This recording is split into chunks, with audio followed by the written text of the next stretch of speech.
Do you wish to change it? Huh? The future.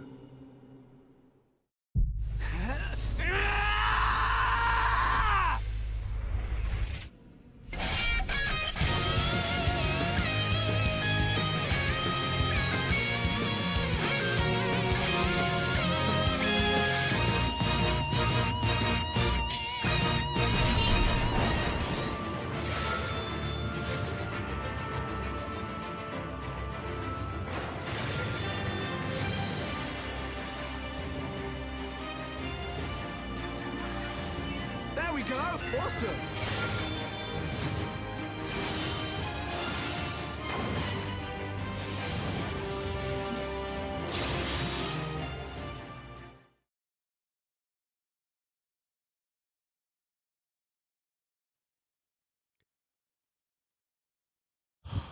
Welcome to the first stream of Xenoblade Chronicles Live.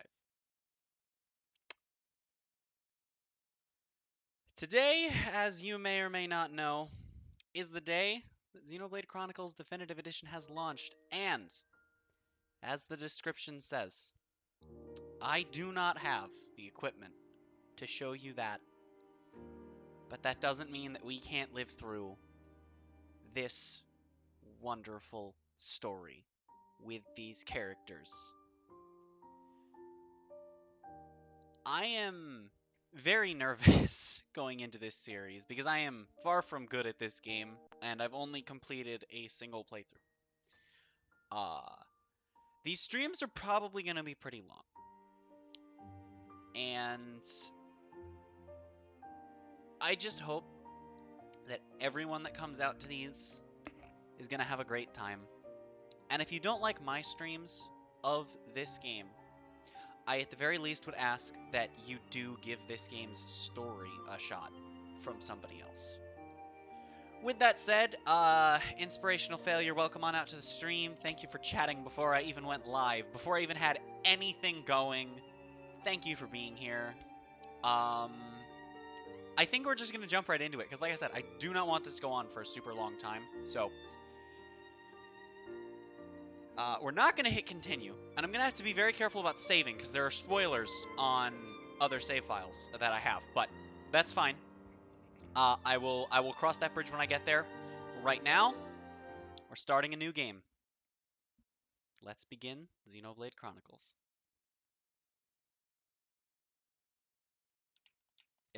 I don't know how long this loading screen is going to be. I am going to probably be quiet over cutscenes a lot of the time, just because I am doing this partially to share this game's story, because I do love it a lot. So, I do apologize for that. But, this loading screen is apparently going to be a while.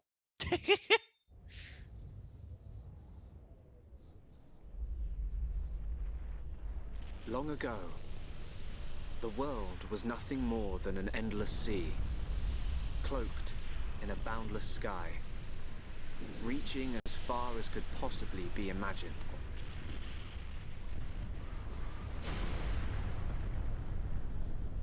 Then two great titans came into existence.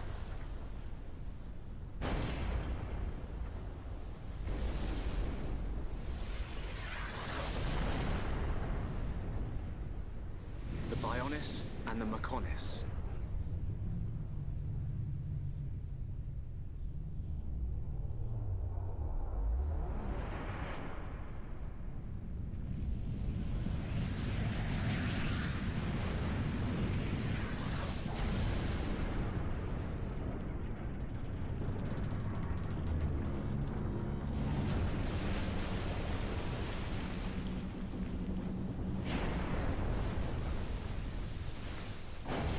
The Titans were locked in a timeless battle.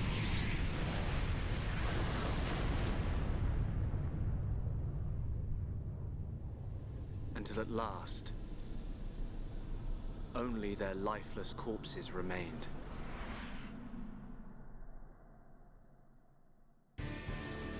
Eons have passed.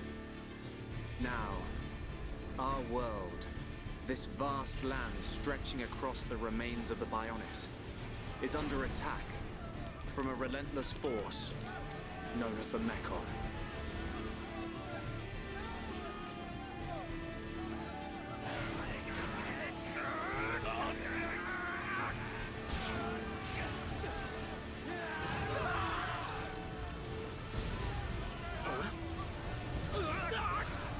Retreat!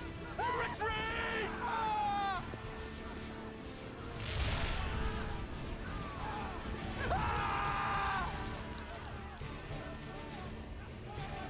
Get away from me!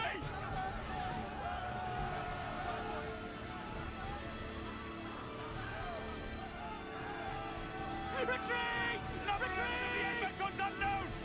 No! No!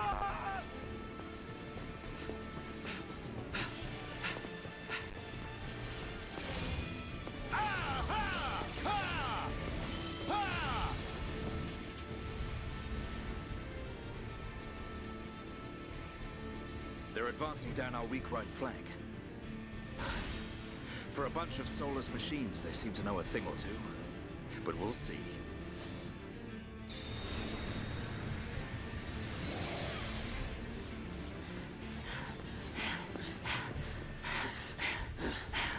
Young man,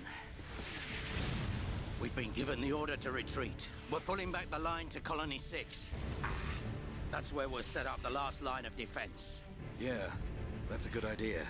Any more time spent hanging around here, and we're done for. Count me in. We gotta get out of here. Or we can stay and fight. What? We may die if we take a stand here, but staying gives us the chance to change our destinies. We have the Monado. With this, the future is ours for the taking. Stupid beast. Your body can't take any more of the Monado. I can tell by just looking at you. Getting short-sighted in your old age, Dixon. I'm fine. Don't worry, I'm still in control. I should have known I couldn't talk sense into a beast. Let's do this. I'm going with you. You'll need someone to drag your corpse on. As long as you think you've still got the strength in you, old man. Boy, you two. We've been ordered to pull back. I'm leaving. Well, I say you're coming with us. What would we do without those? The enemy's second wave is approaching! It's now or never, Dunban. Let's show them what we've got. We'll give them a warm Hom's welcome. Acknowledged. Yeah. Ha. What are they trying to prove? I'm not throwing my life away. No point dying in some godforsaken field. Nothing for it. I'll have to use Dunban as a decoy. Yeah, that should give me time to escape.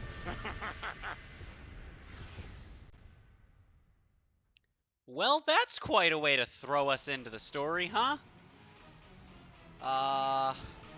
Just waiting for him to walk in, because that's a little weird for some reason. Wonder if they fixed that in Definitive Edition. Tutorials pop up that explain stuff to you. That's cool. I'm not really going to bother putting much focus on that. Alright, so,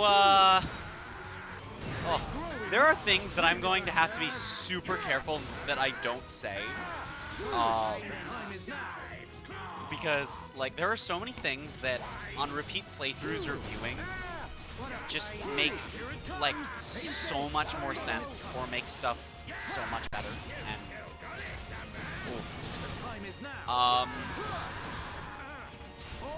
I'm also going to say this now, and I will probably update the description after this stream or starting in the next one.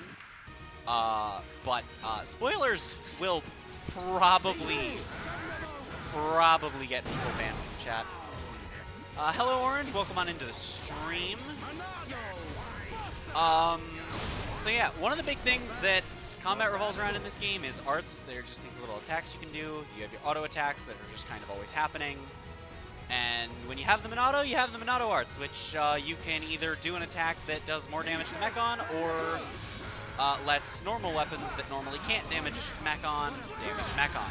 So, if the game audio is too loud, be sure to let me know. This game can get a little bit loud, even in your own ears. So,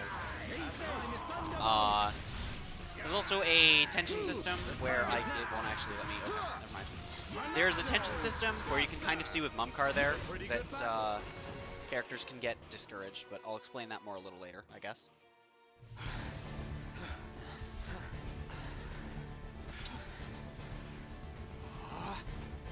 You've got to be kidding. It's their main force. Looks like the Mechon are hell-bent on taking us out. They'll have to be if they want to beat us. Now, let's even the odds a bit. You heard him.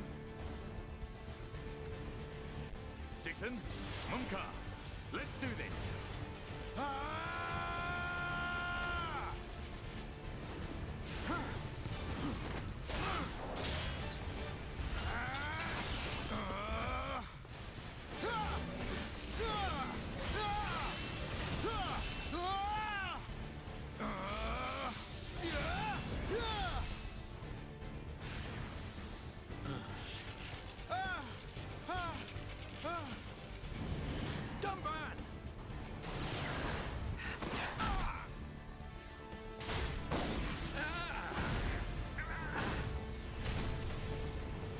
Going down that easily. Tomban! You alright? What does it look like? I'm still good to go. Guess even a hero's gotta reach his limit eventually. Mumka! What are you doing? That way is... Sorry, brothers. Hate to drop this on you, but it's the Monado they're after. So have fun keeping them occupied for me. I'm getting the hell out of here. Mumka, you dirty... Now, don't worry. I'll organize your funerals. Well, see you, boys. Wait! Huh? If this is a joke, it ain't funny. Looks like this is it. At least we know our luck can't get any worse from here. Dumban? Dixon, take care of the survivors. Dumban, what are you playing at? Those idiots. I'll just come and get the Monado when everything's quieted down a bit. That thing's gonna be mine!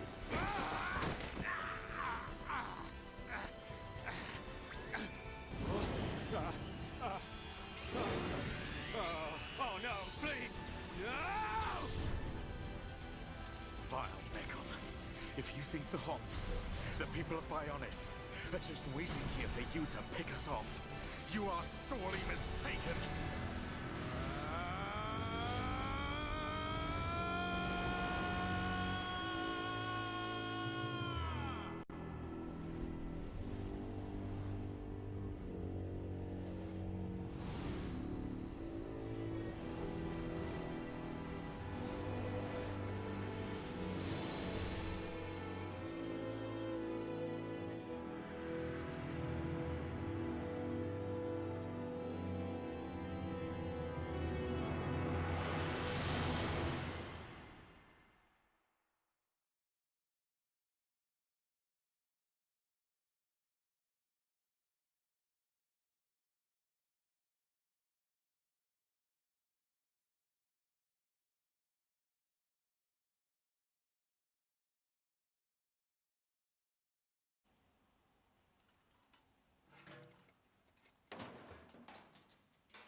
A Mechon M71.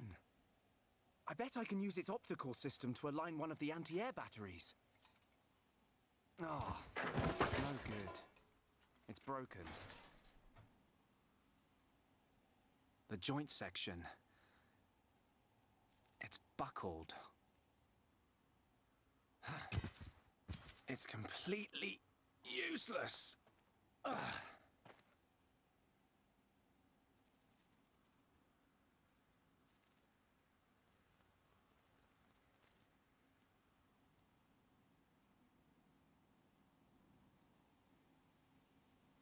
Huh? An M69!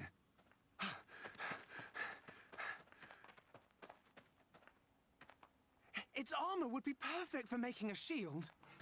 If I can just get it off, I should be able to... Shulk!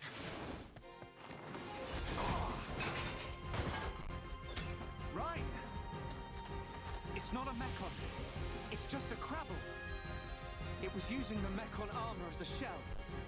I'll lure it away and topple it. When it's down, use your arts to finish it off.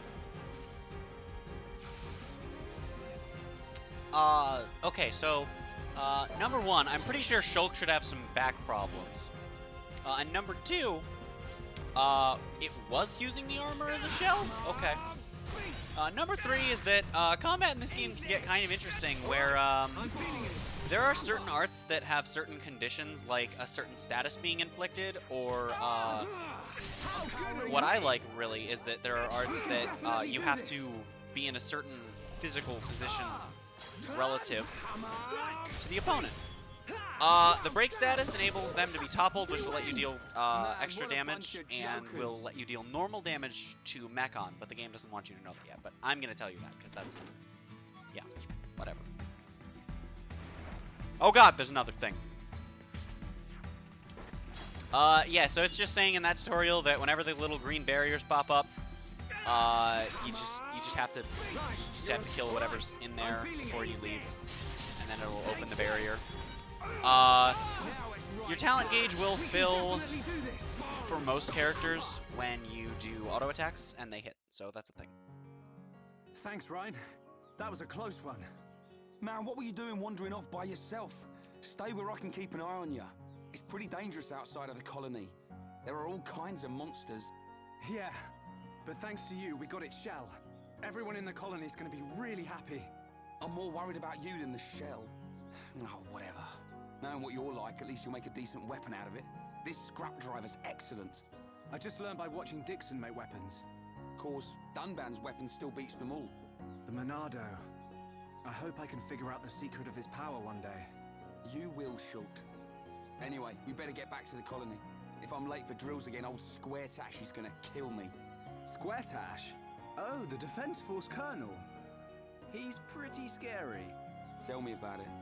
Sorry, I didn't mean for you to come all the way out here during your break. Don't worry about it. Let's get back. Hello again, John. I am sorry that I was quiet for a moment there. I'm just kind of trying to be quiet through cutscenes. It's explaining some pretty simple stuff just about how to navigate menus and whatnot. Welcome, though, to the first Xenoblade episode. Hope you're having a fantastic day, and if not, I hope that I can do something to change that around a little bit. It feels so weird with Shulk going from being endgame Shulk to only having backslash and light healing and turn strike, which I'll get into something with turn strike a little bit later, but We can definitely do this. Come on. so now we're actually gonna get to see Topple in action a little bit. Not very much, but you know. So basically, every character, of course, has their playstyles, and then the ones with similar ones, you know, have their differences. But the big thing with Shulk is that he is there to output damage, and he doesn't exactly have the most health. He doesn't have the least either. You can do stuff to make him a more all-around type character, but his primary purpose is generally to put damage out. Ryan's is generally to topple off of somebody else's break and just kind of sponge aggro. The way that aggro works is whenever you deal damage to an enemy or you heal, enemies will gain aggro towards you, and then whoever has the most aggro from a given enemy will have that little red ring with an arrow pointing to them. I actually really prefer the graphic in this over Definitive Edition for aggro. I think it's a lot easier to see, but you know what? It's a preference thing. So I'm just going to kind of be fighting some enemies. Sometimes in these streams, there will be multiple hours of me just kind of fighting enemies, doing side quests. It's just how this game is. There is a massive world to explore, and this is my 8th time experiencing this story. It is only my 2nd time playing through the game myself, so there are a lot of things I didn't do on my first playthrough that I'm going to want to do. There are over 100 side quests. I don't intend to do every single one of them, but I just want to show you guys a lot of what's in this world, or on this world, rather. And one big thing that kind of drew me into the exploration aspect of this game was that Chugga Conroy, the person who I found this game through, he did a fantastic Let's Play of this game. And his big thing was that he would always say that in this game, if you can see it, you can go to it. And all of those areas, when we got that zooming out shot, we will be going to those before we're even halfway done with the game. So that big ocean, that forest, we'll be going all those places we saw. Not the big ocean down below. That's death. That doesn't count. As you can see though, we leveled up to level 3, and leveling up can earn you new arts. I will show off playing as Ryan a little bit later, I just don't want to right now. Shulk is my favorite character to play as. So I'm going to be playing mostly as him for the story. But yeah, so we got a new art. Split Edge is similar to Backslash, where you do gain a benefit for attacking from a specific direction, but instead of the back, it's from the side, and instead of additional damage, it just lowers physical defense. Attacks can be physical or ether. Ether attacks are basically special attacks in Pokemon, magic attacks, and whatever else. That's things along that line, so yeah. Again, I apologize if sometimes the game's a little loud. Just feel free to let me know in stream chat, and yeah, so will it let me... Yeah, okay. I'm pretty sure you have to wait for tutorials to actually do stuff, which is how it is in Xenoblade 2 as well. And it's not something I'm that big of a fan of, but it's fine, I guess.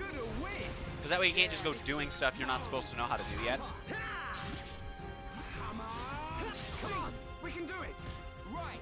We can do it. But yeah, so when I say that this series is probably going to be long streams, though, I do mean it. Not even a challenge. I played through this game in like 12 or 13 settings, and my save file that I completed the game with was just over 66 hours of playtime when I beat the final boss. So, these streams are probably going to be 4+ hours apiece, so don't feel bad about not sticking around for the whole thing, or if you maybe missed the beginning or the end. Just, you know, come hang out whenever you can, and I'll be streaming this probably regularly. I just don't know what my schedule, if any, is going to be yet. So, also, you can do arts before you start things. In fact, you can actually open up with an art before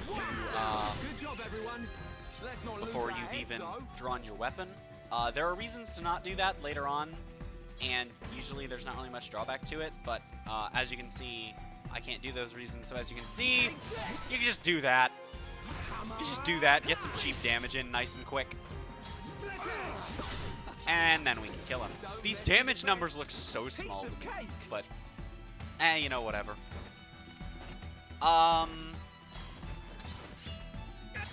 So, yeah. I actually need to, like, get myself temporarily out of the habit of, Sir, are you running away? You are a giant caterpillar. You are a caterpillar. The size of both of us, basically. Why are you fleeing?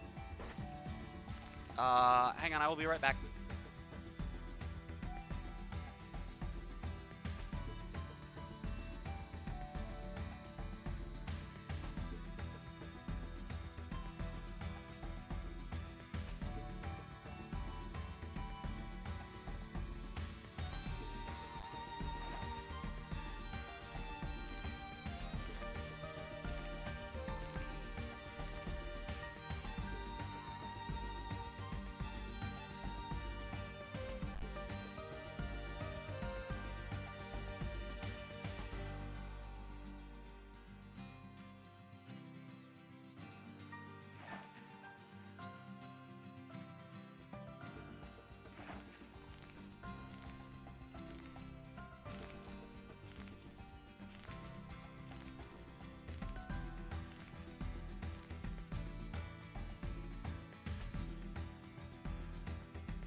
lifesaver. Oh! Take this! Now it's wine time. Yeah, we got him good. Cool. Let's keep this up. Come on! All right, I'm feeling it. Split edge! Eat this! I'm powering up. We can definitely do this. Nothing like a good fight. Yeah! Come on! Beat! Backslash! Now it's Rhine time. I can feel the strength!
I have returned from the land of inserting Hot Pockets into the freezer.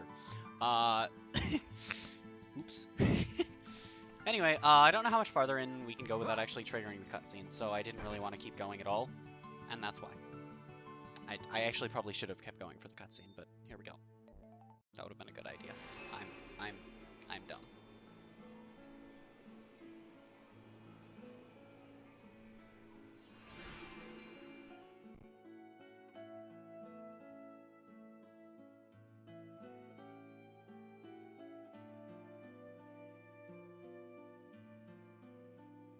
Here we are. I better stop in at HQ. You off to the weapon development lab? Yeah, when I've sold any parts I can't use. All right. See you later.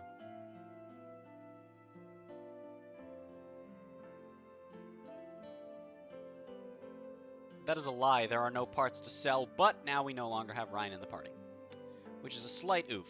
But you know what? That's perfectly fine. Thank you for the welcome back.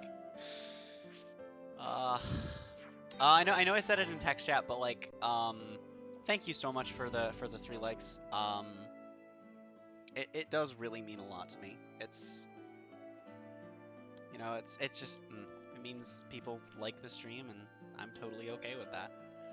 So anyway, yeah, welcome to Colony 9. This is the hometown of the game, and we've got a shop here with stuff we're actually gonna want to come back and get later that I'm assuming isn't being sold at this point, but we're going to want to keep the shop in mind. I don't remember exactly what for, but it's explaining how shops work.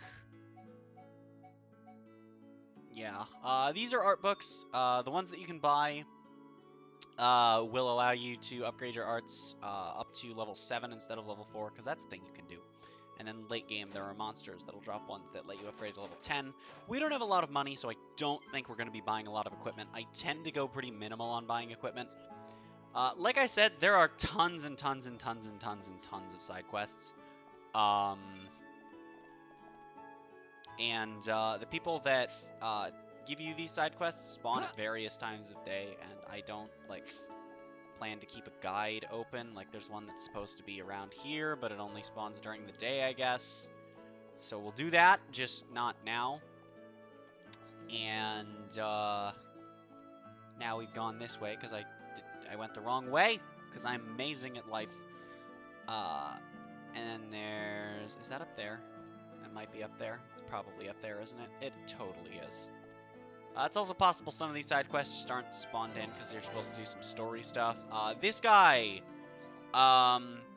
is incredibly important, especially if you're like me and don't feel like doing the side quest that he gives you later.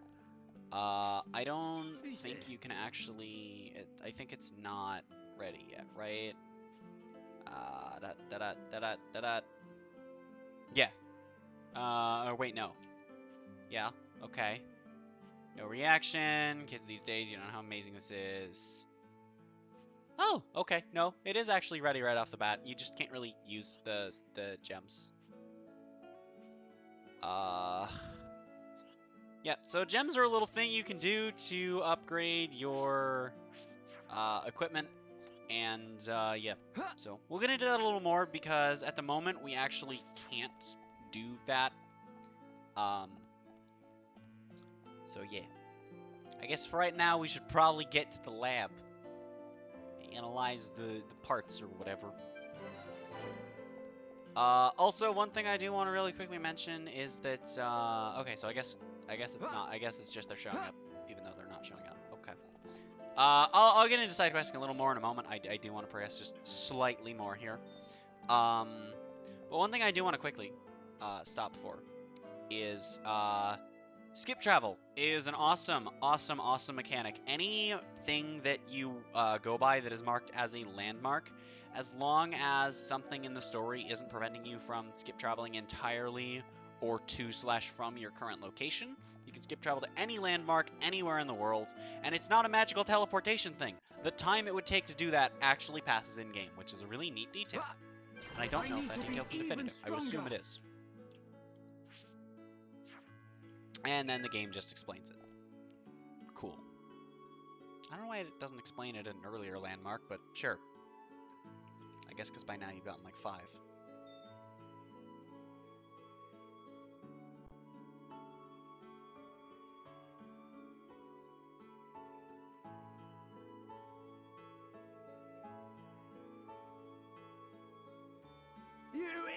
idiots! What the hell are you playing at? Uh-oh. The Colonel's gonna explode. Crashing the mobile artillery into a house. How long have you been in the Force? Sorry, sir. It's just that we were trying to go as fast as we could, like you ordered. But it's impossible to get back to the military district in only 40 seconds. I don't want any excuses. Champions don't whine, they win. Yes, sir. You're a disgrace to the uniform. Are you forgetting the shame you brought on this force during joint maneuvers with Colony 6? Stick your back into it, maggots! Move it! Yes, sir. Get the artillery back to the military district, double time! Then I want 1,000,000 press-ups from both of you, and you better not stop until your biceps explode! Colonel, we can't move the artillery. What? You better give a damn good reason why. Sir, the impact of the crash damaged the ether conduction cable. The ether fuel proceeded to leak out, and now the cylinder is empty. Well, change the cylinder then! Can't you even do something as simple as that? The auxiliary cylinders have all been used up. It'll be 3 days until more come in, sir. I told you to keep a stock of fuel in reserve! Sorry, sir. You're nothing but slackers! Same old Colonel. At this rate, the men will all be dead before they see any action.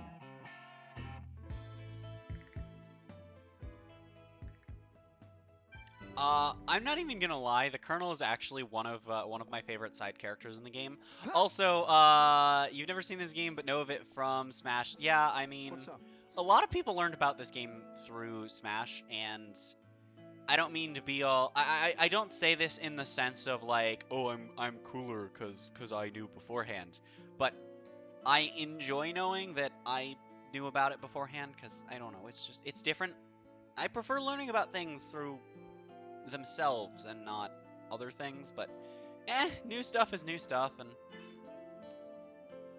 yeah, so we have a side quest. So yeah, what you'll see is that certain characters, like this guy right here, Defense Force Soldier, they will just have generic names, and with those generic names come pretty generic side quests. Ones you usually don't even have to go back to that person to talk to. There are a small handful of unnamed NPCs that will give you, like, more advanced side quests, but for the most part, it's just go kill monsters, go collect the right items, etc., etc. And in the item collection ones in Definitive Edition, they're actually marked on your map if they are an item that you need for an ongoing side quest, which is fantastic, and I'm going to wish that I had that, and that's why I don't do collection quests in this, but I accept them, and then if I happen to get them, because you don't actually have to go back to anybody, so it's really nice. Also, if you do things correctly, you can make Shulk walk backwards, and it's fantastic. Weapon Dev Lab. And then also, I mean, it's kind of implied by how I was explaining things, but named NPCs will generally give you more, like, find specific person or do specific thing type things, and then you'll have to go back to them and confirm that it's completed. But we've got to do stuff in the lab, huh?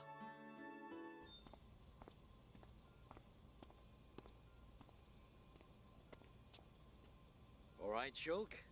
How are you? Dixon! When did you get back to Colony 9? Just now. I see you've been busy. Looks like your Monado research has been going well. I made the right choice leaving you in charge.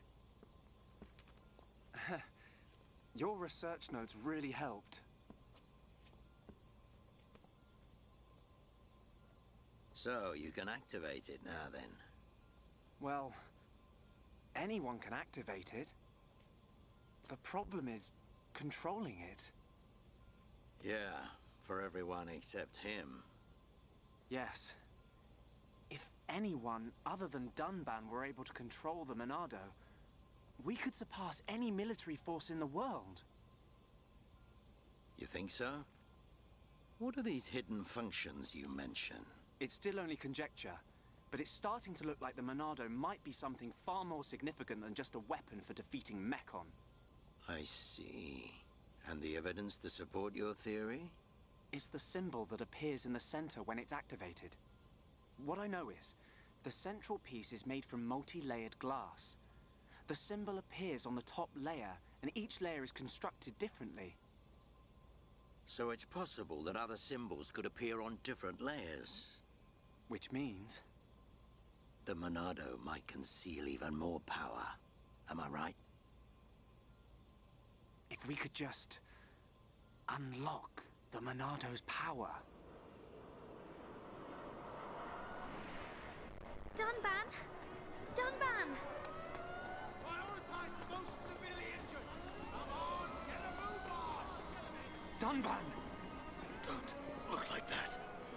I haven't gone yet. Shock.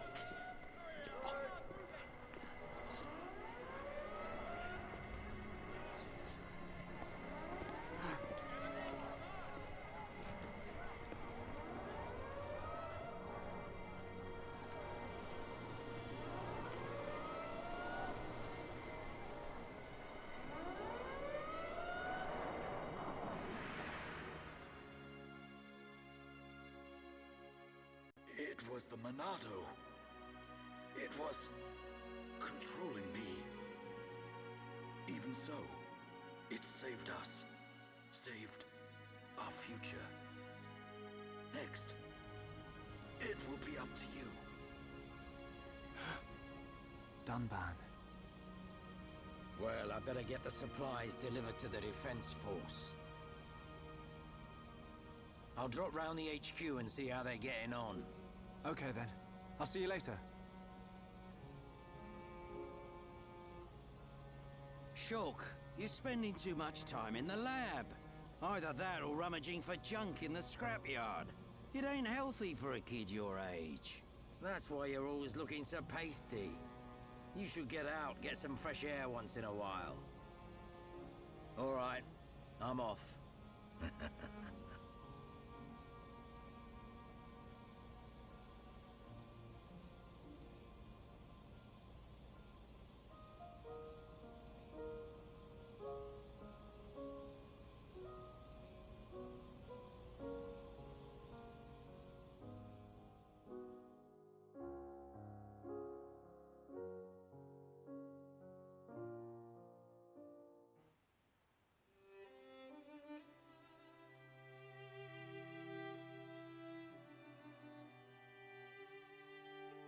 Dunban, are you awake yet?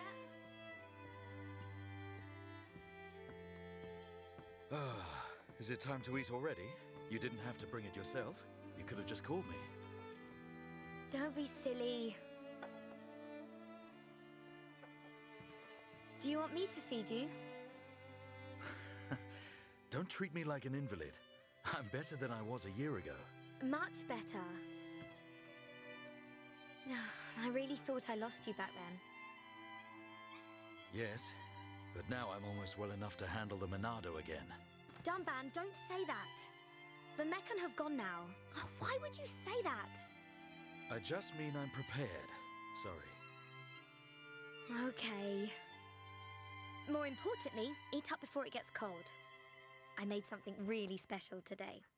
Don't feel like you need to stay here then, Fiora. Go and make your next delivery. Huh? Well, I'm sure you'd like Shulk to try some while it's still hot. That's okay. Shulk has no sense of taste.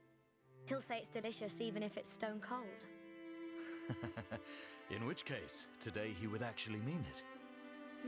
Maybe. I'm fine, Fiora. Off you go. Okay.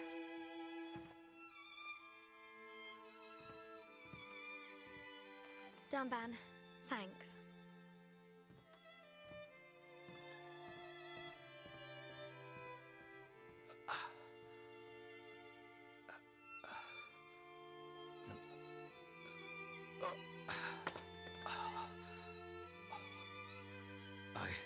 I'm not finished yet.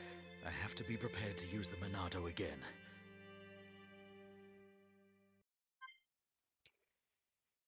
That's quite the aftermath to the battle that we just played, huh? Yep, seems like everyone that held the line at the very end other than Mumkar made it out alive at the very least, but not in the best shape. Hey, Fiora. Dixon! Looks like you're in a hurry. Where are you off to? I just thought I'd take Shulk some food.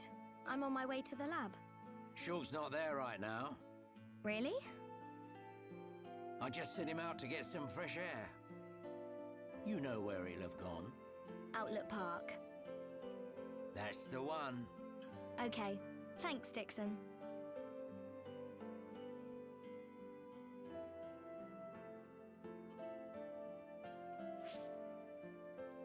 It's just explaining that it'll tell you where quest icons and story quest icons are and the whatnot, which is pretty cool. In Definitive Edition, you actually have a little line that will give you a general idea of where you're going to want to be going. I don't enjoy this change, but as long as it's optional, I don't really care. The style reminds me of the last story. Am I going to get skewered for saying that I don't know what that is? Because I feel like I might get skewered. But, yeah, so here we are with our third party member, Fiora. Are there enemies in the area? There are. Okay, they're only level 1. She starts at level 5. So she, just like Shulk, has an attack from behind. She has a Daze Art, which basically just extends the duration of Topple and enables a couple of special things. And she has a Break as well. And then her Talon Art, it's just kind of a thing. You just attack. I'm not going to get into too many battles with enemies that are blue or lower level than blue. Essentially, those colors act as indicators of how much of a threat the enemy will be. If it's gray, it means they're around the same level as you. They're probably a similar level threat. If it's yellow, it means they're potentially very threatening, but you could, within reason, take them on.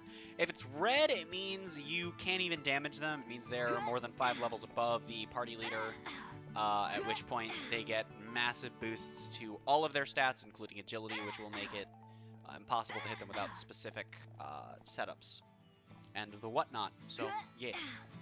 And then if they're blue, it means you're high enough level that you're probably not going to have much trouble dealing with them. They're probably going to have a really hard time dealing with you. And if it's just black, not even gray, if it's just all black all the way through, then that means that it's I believe that's the point where they can't damage you. So get the explaining out of the way just like the game does, nice and early. Also, if you're not familiar with JRPGs, cutscenes in the beginning and end are going to be very heavy, and I apologize for that. The Monado. It's the only sword that's effective against the Mechon armor. They say that before time began, it was wielded by the Bionis. The same Bionis that we all live on. It must have a secret. That's how Dunban was able to destroy so many Mechon. And why he lost the use of his right arm. If I can just unlock the secret of its power. Shulk! Fiora! This is great. It tastes so good. Really? It's amazing. Oh, Shulk, you say that every day. Not quite. It's always delicious, but today it's amazing. Oh, really? Yeah. Oh, thank goodness. I used some special herbs and spices today. So if you said it was just the same as usual, I'd know for sure you had no sense of taste. What? Oh, nothing.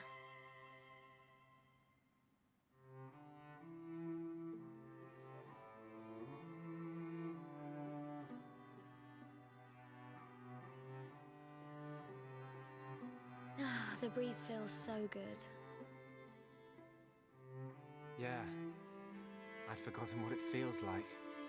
I never thought it could be so quiet here. You're spending too much time with Ryan. You're getting used to all the noise he makes. Yeah, maybe.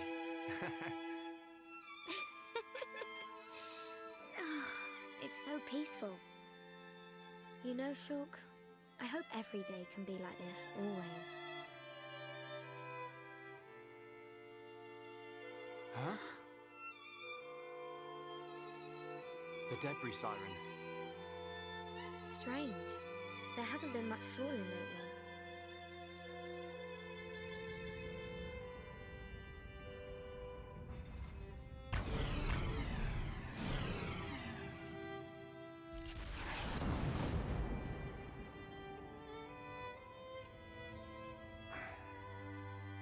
There might be more on the way. The anti-air batteries can't protect us out here. Let's get back to the lab. Okay.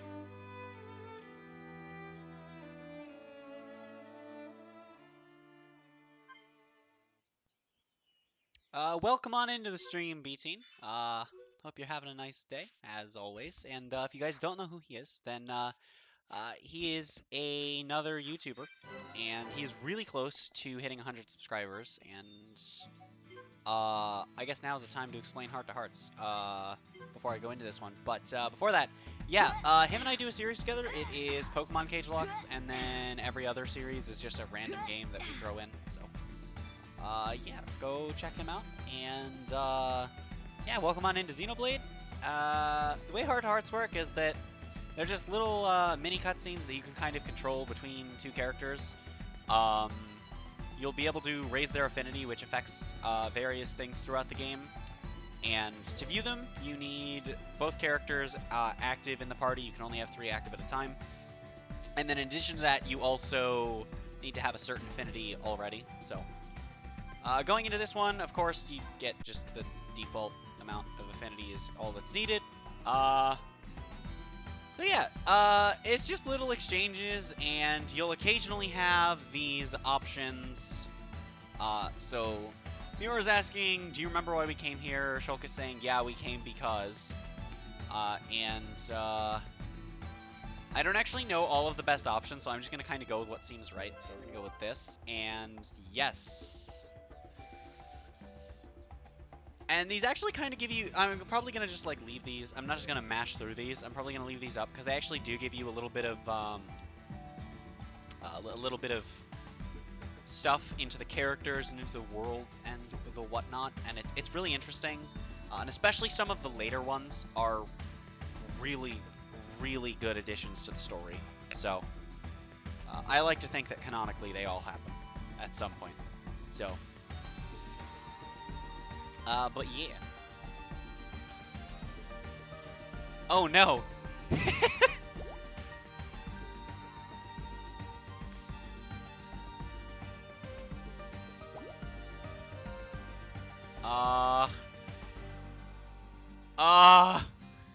I see. I feel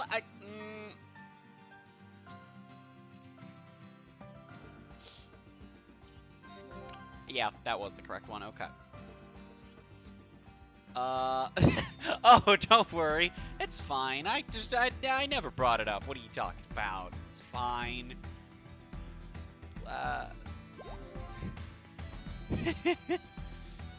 Yeah, there's usually like 3 or 4 options. I think that one only had 2 because it's like your first heart to heart. So yeah. Anyway, you can jump in this game, which means that you can jump over certain barriers that are meant to prevent you from going places like this, and then you can just jump down there, except I think we die if I do that. Oh god, I made a mistake, I made a mistake! Oh, we survived, never mind. Okay. Well, that works. I don't exactly know how fall damage works in this game, but I know that it does exist, so yeah.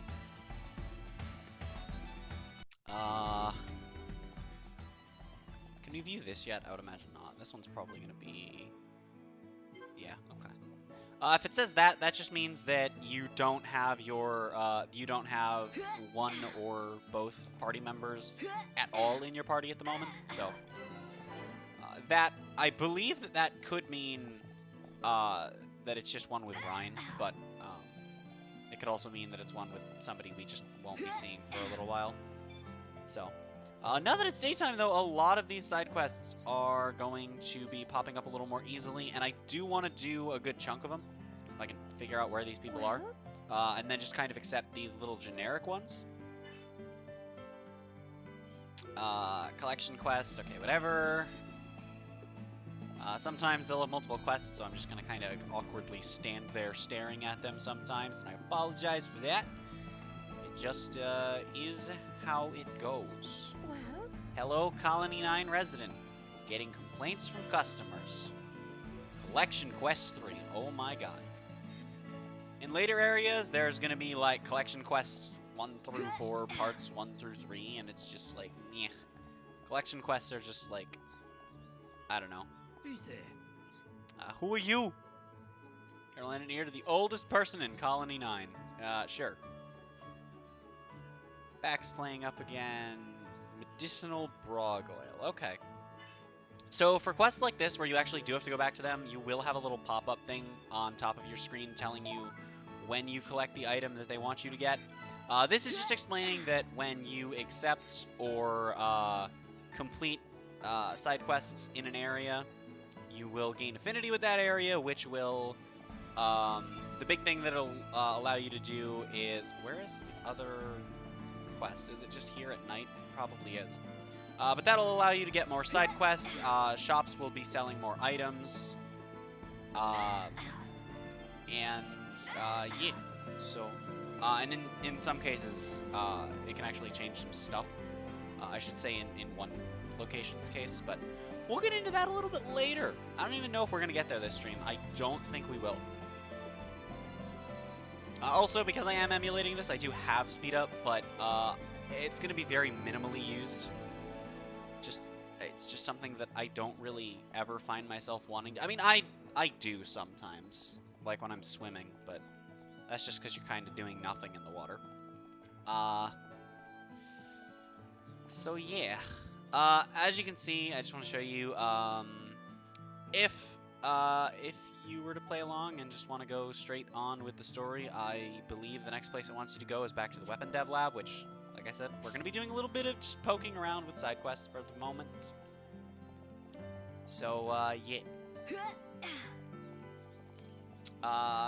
Also, we've been live for over an hour. I think that we're still like a minute or two short of actually having been playing for an hour, but that's just, you know, because we started a little bit into, you know, after a couple minutes of stuff.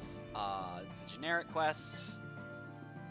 Collection, material quests is, material quest, I believe, is a collection quest, just enemy drops. I could be wrong. I don't know. I don't know what the technical difference is. Also, you can jump on stuff, and sometimes you can do really funny stuff, so that's cool. These are monster quests. These will usually have you just killing a certain amount of an enemy that can be found fairly commonly. These are especially the kind of quests that, like I was saying before, sometimes you'll get quest number X, part X, or part Y, or whatever you want to say. And, yeah. I would say just, accept as many generic quests as you can. You never know when you'll complete them. There are some quests that are going to be time limited, but... oh, did I already get your last quest? I did, okay. There are some quests that are going to be time limited. You can see in your quest log, if I can go to it. They will have a little clock icon. None of ours have that, so... every quest we have at the moment is very much not limited by time and can be completed as soon or as distant into the future as we would like. Search quests are like your material quests and findy orb thing quests, except they will be red item orbs rather than blue ones, and they will just be a singular item most of the time. This is a monster quest, right? No, it's a challenge quest. Challenge quests will have you facing off against usually strong monsters, I believe sometimes unique monsters in a lot of cases as well. So yeah. This is the quest that I wanted to do earlier, because it was going to take us back to where we ended up before. There are some quests that will, I'm sorry, I'm just scrolling through this text. Sorry, but there are some quests that, actually have split outcomes depending on how you handle it, and this is one of them. So, her grandsons are about to get into a fight, and, Well, she has tasked us with delivering her... It might be nephews. I have no idea. Her young relatives are about to get into a bit of a fight, okay? She has given us the responsibility of giving bread to the younger one, which I'm going to do. But you can choose to give bread to the older one, and that will change the outcome of the quest. And in some cases, doing this, or just not doing a side quest until a certain point at all, will lead to a later side quest being something different. So, lots of just really, really cool details like that are what make this game so amazing. But to deliver the bread, we just head back on over here. Also, part of the reason that I don't feel like I need to speed up is because while I'm walking, I just get to hear the music, and I have to say, this game's music. Oh my god. It is so amazing. Like, I would argue that it is one of... I wouldn't say it's the... Oh, I wouldn't say it's the best video game soundtrack... Fiora? Fiora? Okay. I wouldn't say it's the best video game soundtrack out there. But I'd be lying if I said I didn't think it was pretty darn high up there. Why I said darn instead of damn, you will never know, because neither will I. I don't know why I did that either. I don't know how to get to this thing. Did I get myself stuck? No, I didn't. Wait, maybe I did. Skip travel is... Oh, no, I didn't. Okay. Skip travel is neat, because if you get yourself stuck, it doesn't matter.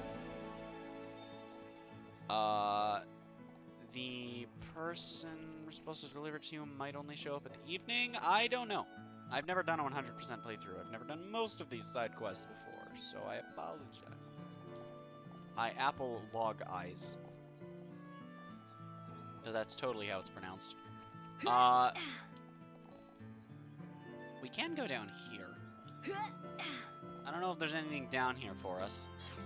There is! That is an item for a side quest that we have not found yet, and I would like to find, because, yes,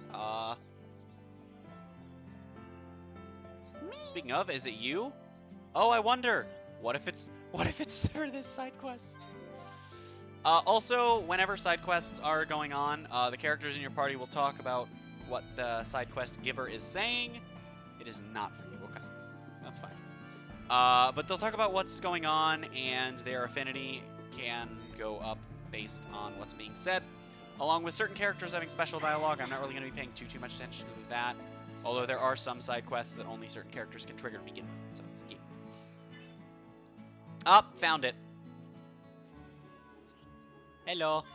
I did it. And as you can see, you don't even have to actually talk to the person again for those kinds of quests, because you will just get the stuff. I seriously do not know where this red...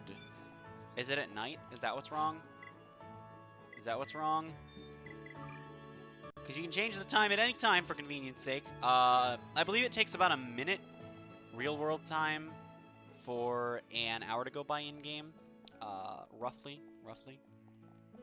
So, yeah. I was right about him showing up at night only, okay. We are going to give him these. And then the quest log will update with your new objective, which in this case is just going to be bringing, or just letting the grandma know, hey, we delivered the biscuits where you told us to. And, calling it a day on that quest. But I want to find the stupid item orb. Okay, I can't get up there. I'm so confused. Where's the key? It's somewhere. It's somewhere. Is it up on top of the roof? That's the question. And if so, how do we get up there? Huh. I don't think I ever figured out how to get to this key.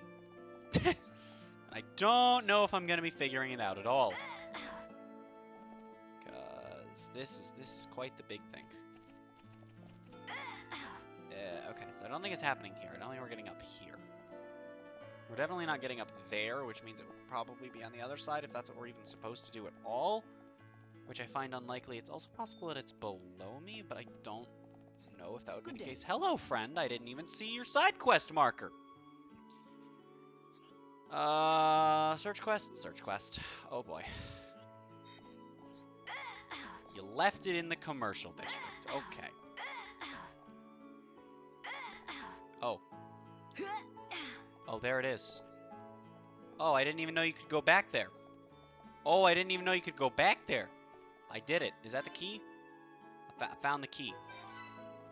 I did it. Also, when you clear side quests, everyone in your party gains experience. So yeah, that's neat. When you find new locations, you get experience. You get various other point types. Actually, speaking of which, can we? No, we can't. Okay. We don't have either of those things. The enemy quests, I think I'm going to hold off on for just a little bit. I do want to have as many people in the party as possible for those. So. Key. Hello. But, of course, getting the quests is still a good place to start, and then just kind of moving. I didn't even see what that was. Oops. Oh, well. Looks like that's the only quest he has for us. And now that we've just done a couple of quests, we're gonna head on back, talk to the grandma to finish that quest, and then if we can find the red orb that we're currently looking for, that will be fantastic, and then we'll go back and talk to that guy, and then continue on.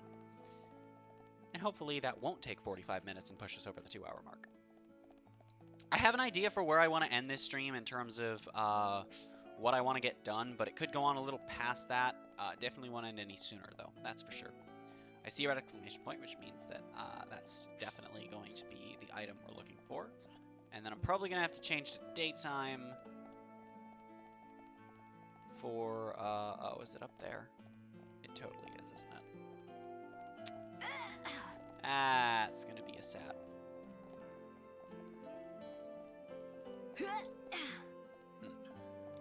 Well, trying to think. I don't remember how you get up there exactly. Because I don't think it's any. I am good at English. I am good at speech.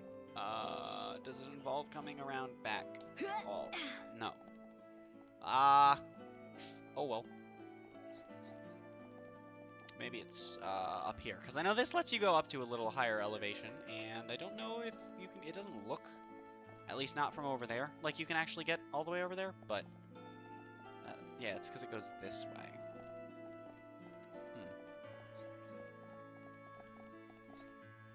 There is that side quest we can do. I believe that's one of the ones that you really want to have some later stuff, because there are certain side quests that you can do, but then they start like a little mini story of their own that, I don't know. I think those are best done just like all in a string, but it's just my preference. Oh, maybe I have to just like go around the back area here. That might be the solution. Am I dumb? Yes. Am I that dumb? I think probably it looks that way. Yep. Well, even if I went the wrong way, which I didn't. Found it. Material quests, collection quests. Same thing, just one involves fighting stuff. Oh, and I already have enough. Awesome. You give me more side quests? Nope. Okay, cool. And then we complete Search Quest 4. We are going to... You can press select to skip travel instead of scrolling all the way over to the skip travel thing, so that's pretty cool. We're going to go to Etherlight. Okay. And then it's going to skip a little bit of time. As you can see, the time that it would have taken to travel here has been skipped. I think that the grandmother still hasn't spawned in yet, though. Just because it's still like midnight. So we're going to go to 6 a.m.? Possibly. Is that late enough? Maybe not. I might have to go a couple more hours into the day. You're going to ask me to find rabbit diodes. I believe we actually need one of those for the Collectopedia, but that's fine. We could probably find plenty. Let's fast forward a couple more hours. And maybe it has to be midday. Perhaps. Or maybe I'm just in the complete wrong area. Maybe both. Probably both, knowing my luck and how bad I am at things and how little I know about this particular game compared to what I probably should for what I'm doing, but hey, that's fine. see you. I found you. I was right. I was in the wrong area, probably also at the wrong time. Another problem solved. You're on his side too, aren't you? Why are you taking sides when your family is entering Mortal Kombat? So yeah. Also, another reason that I don't, use my speed up is because skip travel is the thing. And so I can just do this. And then walk on over to here, and then get this side quest along the way for us to do later, and it's fantastic, and we're almost level 7 already, and it's crazy, and it's awesome, and it's a monster quest. Alright. Oh, part 1. Part 1. What's up? Part 1. Give me a monster quests. I'll take some extra experience for battling some birds or whatever giant mutant abominations are attacking the anti-debris cannons. Okay. Well, I guess that's all of them. Sure. We'll go fight random things and hope that that's what we're looking for. Here we have a Nopon. They are not like Homs, which are basically humans, but they live longer. And are a bit more durable, probably. But, yeah, they're just another form of sentient life on Bionis, and it's really cool.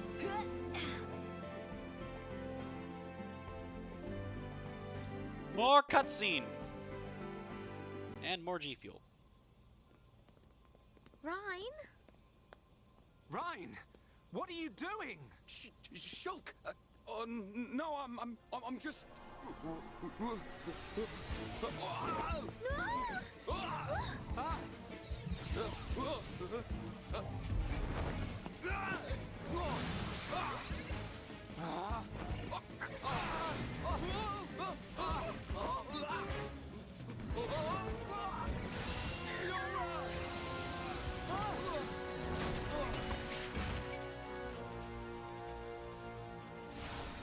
Ryan! Goodness.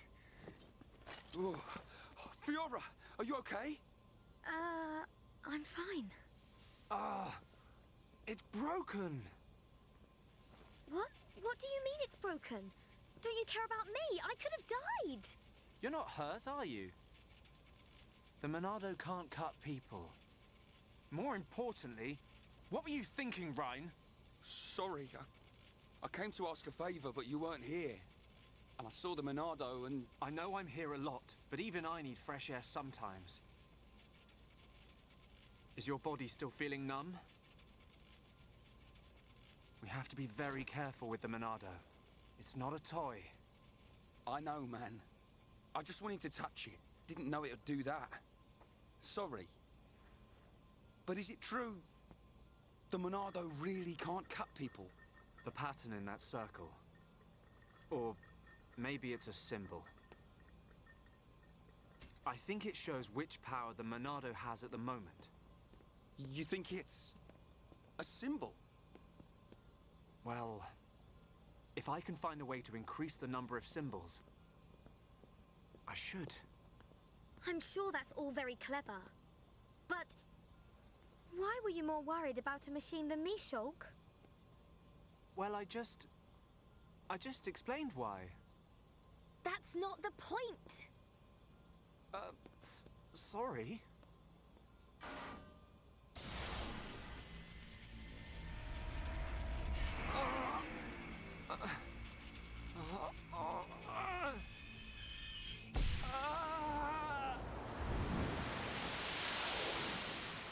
Look at you, worthless without the Monado. Until I've scrapped each and every one of you! So, of course I want to get my revenge! Your blade, it did not cut deep enough. No!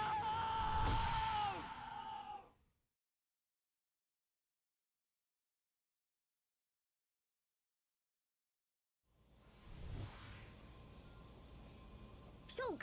Shulk! What on Bionis happened there? Ryan, Fiora. Are you okay? Does it hurt? No. Ryan, when you held the Monado, did you see anything? You know, like a blue blade made of light came out. Same as just now. I don't mean that. A feeling like time had stopped. And then... Time had stopped. So... was it only me who saw that? That sounds strange. Is it another Monado thing? Who knows? Anyway, no matter how good a sword it is, that's what happens when you hold it. Looks like Dunban really is the only one who can use it. I won't let my brother use it ever again. Not after what it did to him. Oh, sorry. I didn't mean it like that. Anyway, the point is I'm fine. To be honest, this has happened a few times before. I've been researching the Monado for a long time. Shulk, don't act as if this is nothing. Look, don't worry about it. Anyway, Ryan, what did you want to ask me about? Oh, yeah. Old Squaretash has gone and put me on punishment duty. Fancy tagging along? Punishment? The Colonel was pretty angry today. Did he hit you? Well, whether he hit me is neither here nor there, really. Although, actually, he did end up hitting me. And that ain't all. He made me do 1,000 squats and sit-ups. Whoa, nasty. Yeah. And now I have to go all the way to the Magmel ruins and back. So you have to go and collect the ether cylinders? That's the one. They're used to power the mobile artillery. Looks like the damage has been repaired. They can't move without the ether energy. And it seems like the fueling station's all out of stock. Is the mobile artillery that big machine that crashed in the residential district? Yeah, probably. You know your way around there, right? Yeah. Okay, I'll go with you. Yeah. Knew you would. Hold on. The Magmel ruins are in Tephra Cave, right? I heard that there's a Mel lizard nest there. I couldn't take it if anything happened to Shulk. He's delicate. Not like you, Ryan. What are you on about? I'll be fine. I can take care of myself. But... Okay, I got it. I'll make you a promise. Shulk won't even get a scratch. a promise doesn't mean much coming from you.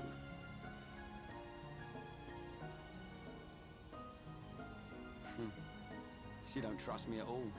Nah, she doesn't mean it. Hello, Kovi. Welcome on out to the stream. Kovi. Kovai. I'm sorry, I don't know how to pronounce your name. Apparently my voice is just attempting to not at the moment. But it's currently 4:20 local time.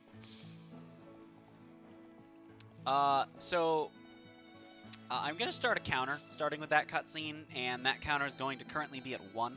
And you'll understand what that is a little bit later, but I just want to have an exact number. And yeah, also, while I understand that Fiora's upset, Shulk literally tells her, yeah, no, like, I completely know that there is a 0% chance this thing can hurt people. There was nothing to worry about.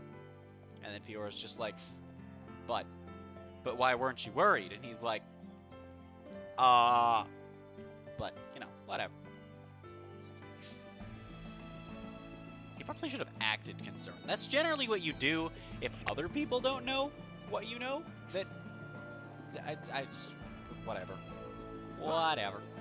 Now we have Shulk and Ryan back in our party, and, I'm going to go into the party menu, actually. And we're going to switch Shulk and Ryan. Real quick. We're going to put Ryan up front so that now we're playing as him. And then there are some enemies out here that we were not able to fight before that we could have at any point come back out to fight, but they're all pretty basic. But I am going to collect these item orbs. That, okay. Apparently that we did it. We got the rabbit diodes. Nice and easy. Also be very careful, just aimlessly wandering off the beaten path for the story. Oh, we're going this way. My bad. Be very careful aimlessly wandering off the beaten path for the story because, yeah, that can lead to some unwanted results, such as... Oh, no, we want to go this way, okay. Such as running into level 70 enemies while you are level 8. And no, I'm not even joking. I'm sorry, we're still level 6, but you get the point. And the reason for that, I'm pretty sure, is just so that you've got enemies that you can come back and fight if you have to revisit earlier areas. Also, we now have access to the reason that I don't just drop an art immediately, and that is that little thing that will raise your tension at the start of a battle if you use it. You're really getting into this, Ryan. I don't think there's a point in toppling. We're just gonna kill him in a couple hits, just like that. Don't mess with the best. So yeah. Ryan's kit also has way more arts than Shulk's does.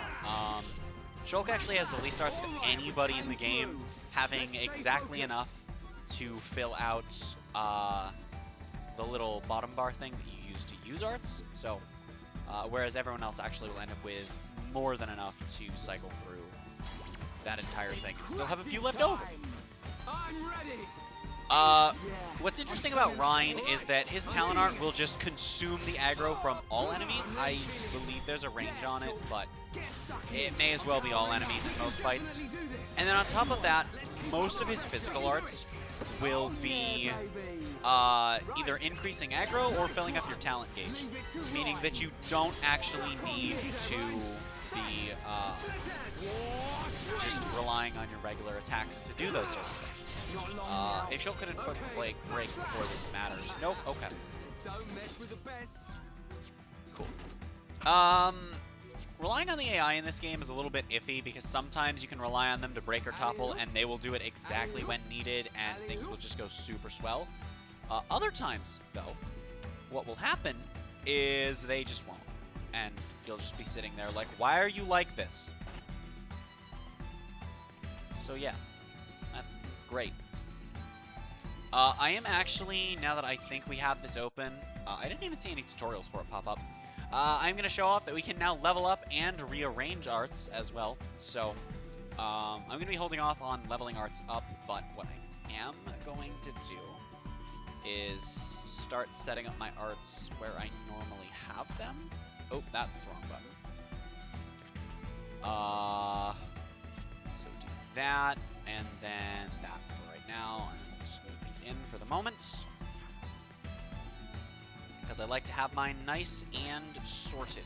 I'm not really going to be fighting any of these enemies that are really blue levels or below, honestly, just because, hey, speaking of blue, there's a blue chain, apparently. And a strong dandelion. Because they don't really give you a whole lot of experience if they're super low level, and it's just not the thing with the most point in the world, unless, of course, they are for quests. But I will be fighting a lot of enemies more than I really need to, because I'm not, like, super worried that I'm going to be under-leveled, but I have had troubles with it in my initial playthrough of the game, so, yeah. It can be a little rough if you're really far under, if you're like a little bit under-leveled for certain bosses, and then if you're really far under-leveled, you're gonna have to grind later to progress, and while it's better than in most RPGs, grinding is still grinding in this game. Far more tolerable or not, it's still something I would much prefer to avoid entirely if possible. Oh, that's a rock. I thought it was an enemy. Don't mind me, I'm dumb. But yeah, so I see item orb, I grab item orb. Easy. Dawn Hydrangea. Isn't that an actual flower? Oh, side quest. Are you gonna let me? Rude.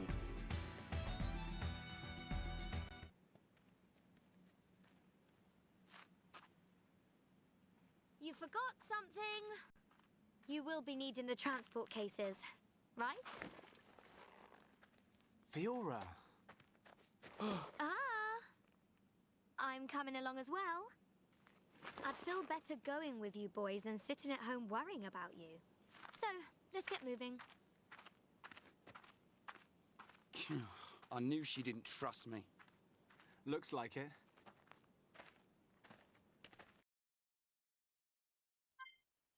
And with that, we now have a full party. Also, is this the same guy? This, now that you have a full party, this explains how party gauge and chain attacks work. I believe this is this guy that moved over here is the same guy that was right there, but it will give you a generic quest or multiple to just go and clear out some enemies from the cave. Enemies will generally, or enemies, generic quests will generally be keeping you within the area that they're given in. So, yeah. That's all the ones he has. Now that we have a party of 3, I will also want to show a little more playing with Fiora. So we'll get to that as well. But for right now, I do want to show playing as Ryan. Just a little bit more. Welcome to Tephra Cave, by the way. That's a big frog.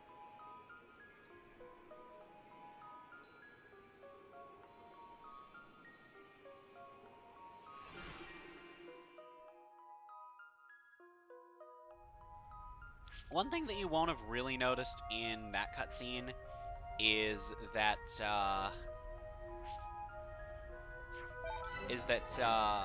cutscenes actually happen at the time of day that it currently is for you, which is really interesting. So that's a cool little detail. And that was just explaining how a few things work. So there are different types of enemies. There are ones that trigger by sight, sound, and by being attacked.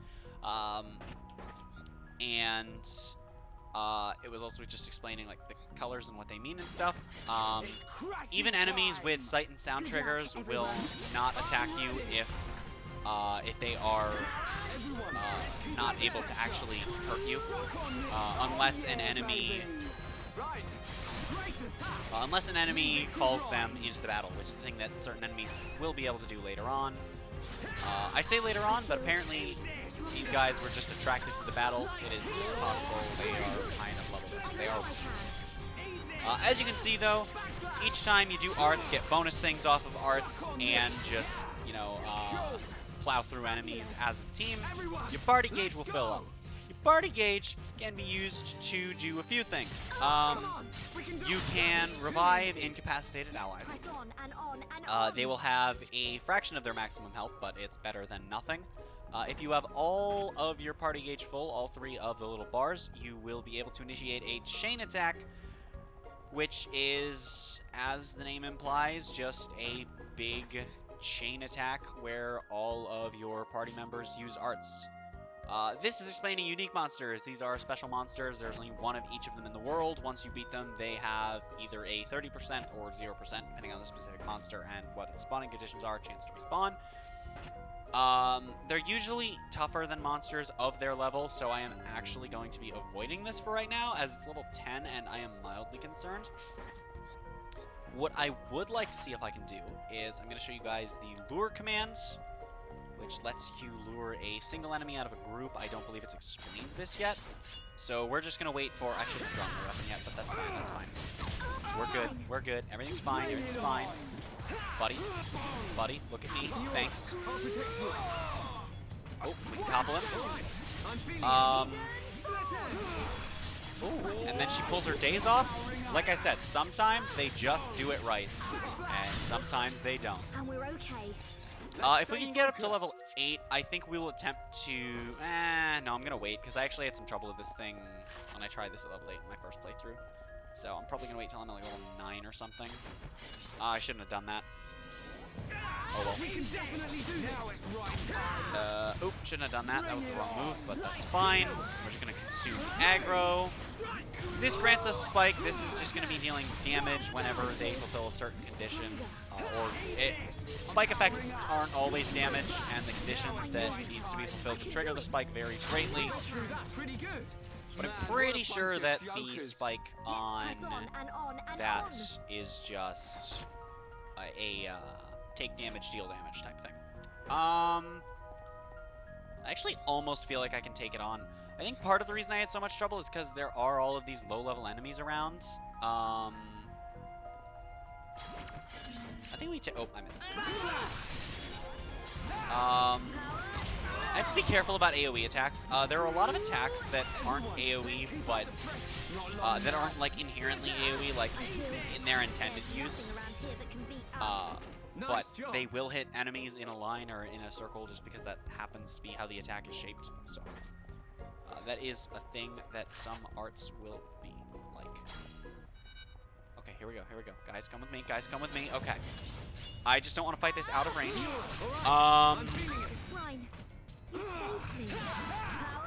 Go. I'm going to avoid using my Talon Art because regular arts will automatically recharge as soon as the battle ends, as long as there aren't more battles about to happen in Zane's battle. While you're in the field, your HP will slowly regenerate as well, but your talent art will remain at what it was at between battles, unless you have various things happen, like turning the game off and on again, and stuff. So, Fiora's not level 8, but Ryan and Shulk are, and the party gauge is just about full. I don't think we're going to have that much trouble dealing with this thing right now, although I suppose it's possible. Sir. Also, when you initiate a chain attack, all of your arts will immediately be refreshed. So, chain attacks are where all of your currently able to attack party members will perform an art. You are guaranteed an art on all of them as long as there's something preventing them from using an art or moving or attacking or whatever might be preventing them. As well as between tension and affinity between the members of the party, there's a chance for it to be extended based on a well-timed button press. So, what is that line? Why does she say that? That is such a... I was going to say it's a heavy line. Well, yep. And that's why I didn't want to fight it. Oops. Well, I guess this is the best time to talk about that. When you lose, yep, you will just be sent back to the last landmark you visited. There's no losing any progress other than walking distance progress. So, the lesson learned here is that I'm not fighting that until I am at least level 10 myself. These guys are still going to challenge me. That's going to hurt my soul very deeply. I'm going to use this AoE. I'm going to do this. This is a little purple attack. This little purple thing only works if you have a... I believe purple means that it's ether attack. This particular one only works if you have an aura active, which is what orange ones are. And yeah, so that's the thing. I'm also gonna have to actually go in and reach Fiora's arts. That was too easy. Should be okay if we fight like this.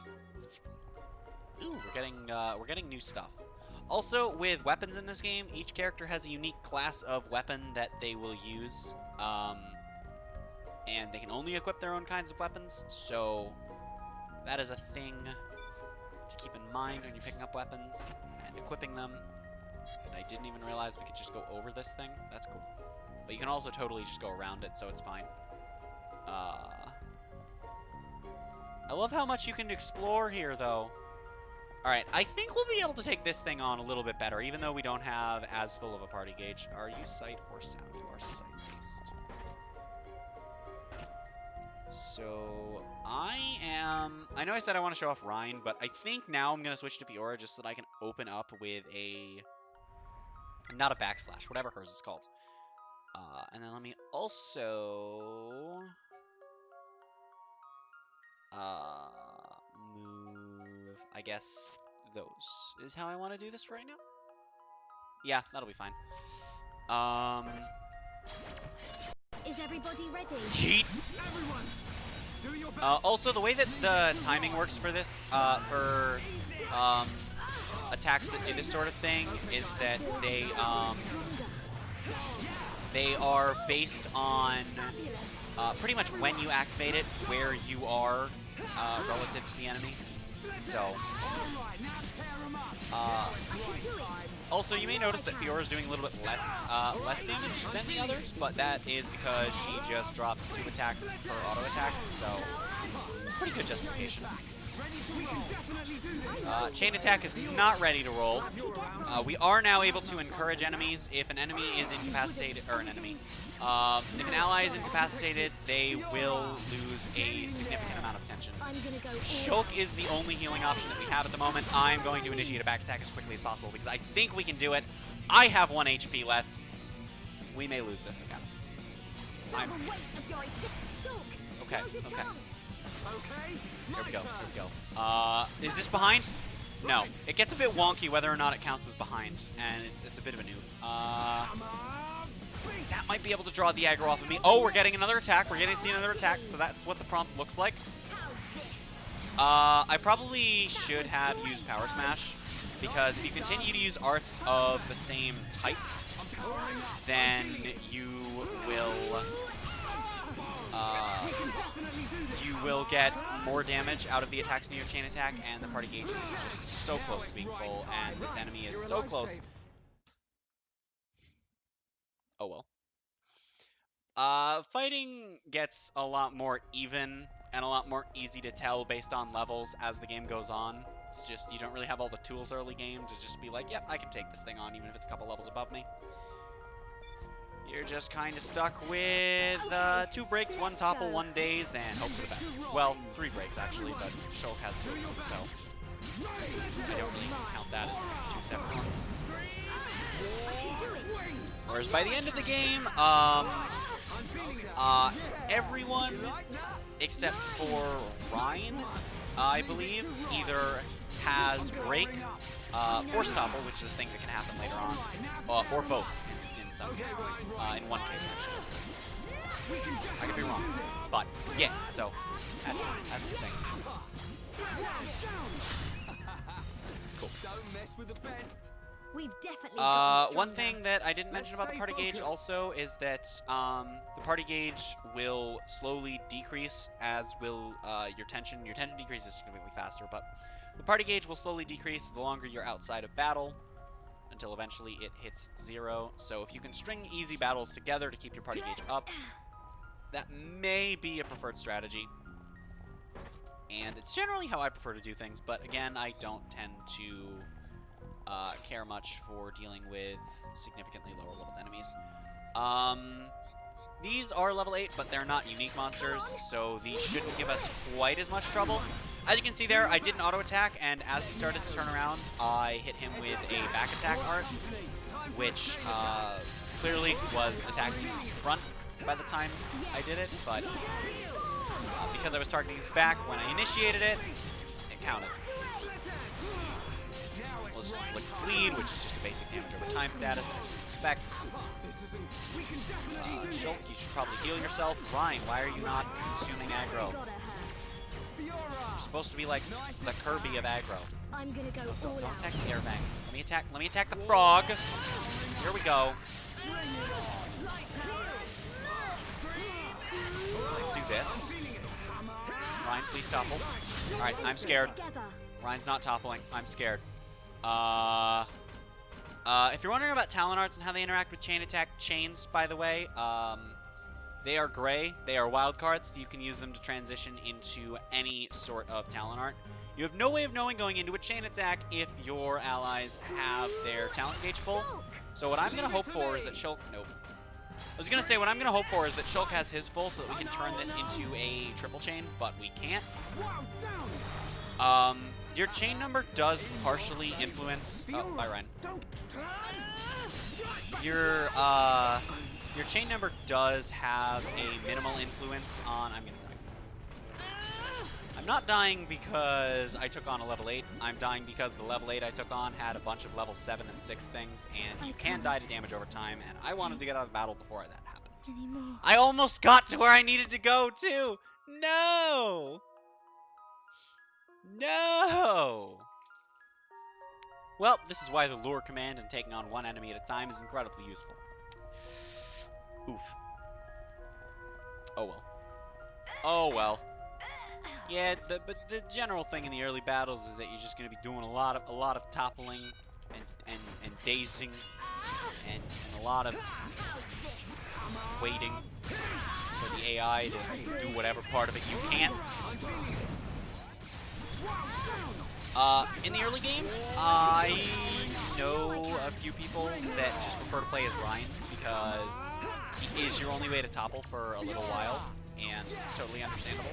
I'm gonna go all Although, then you're waiting on someone to break, and I know people that also don't like that at all, so they're both just waiting for the game to stop being mildly infuriating, and yeah, so I'm gonna try to not take on a horde of 7 bajillion enemies at once. That would probably not be something we would want to continue doing. So we're gonna not continue doing that, and that would be fantastic.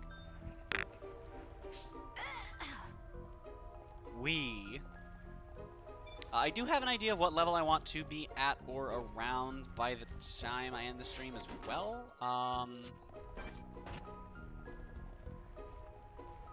So here's what I'm gonna do is, where are the other enemies? Okay, the Vang is there, the Skeeter is there, but that's level 5. So we're gonna lure you over here. I probably shouldn't have drawn the weapons yet, but that's fine. Let's do this. Ryan, you want to topple, please? Nope. Shulk, you want to help? I really like our vibe. Shulk? Yeah. Shulk?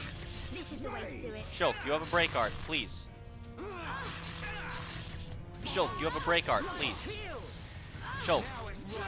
Okay, screw it. I don't think we're gonna need it at this rate. Feel the weight of your existence. Yeah, no, we're good. And then with the bleed inflicted, we shouldn't have much trouble killing him. A couple more hits, boom! Monster quest completed. That's the whole reason I went after him again. I think we could probably take on the second one, but we're gonna not for right this moment, just so that we can move up to here, because I believe this is another landmark. Yep, it is. Much closer to where I want to be. Good.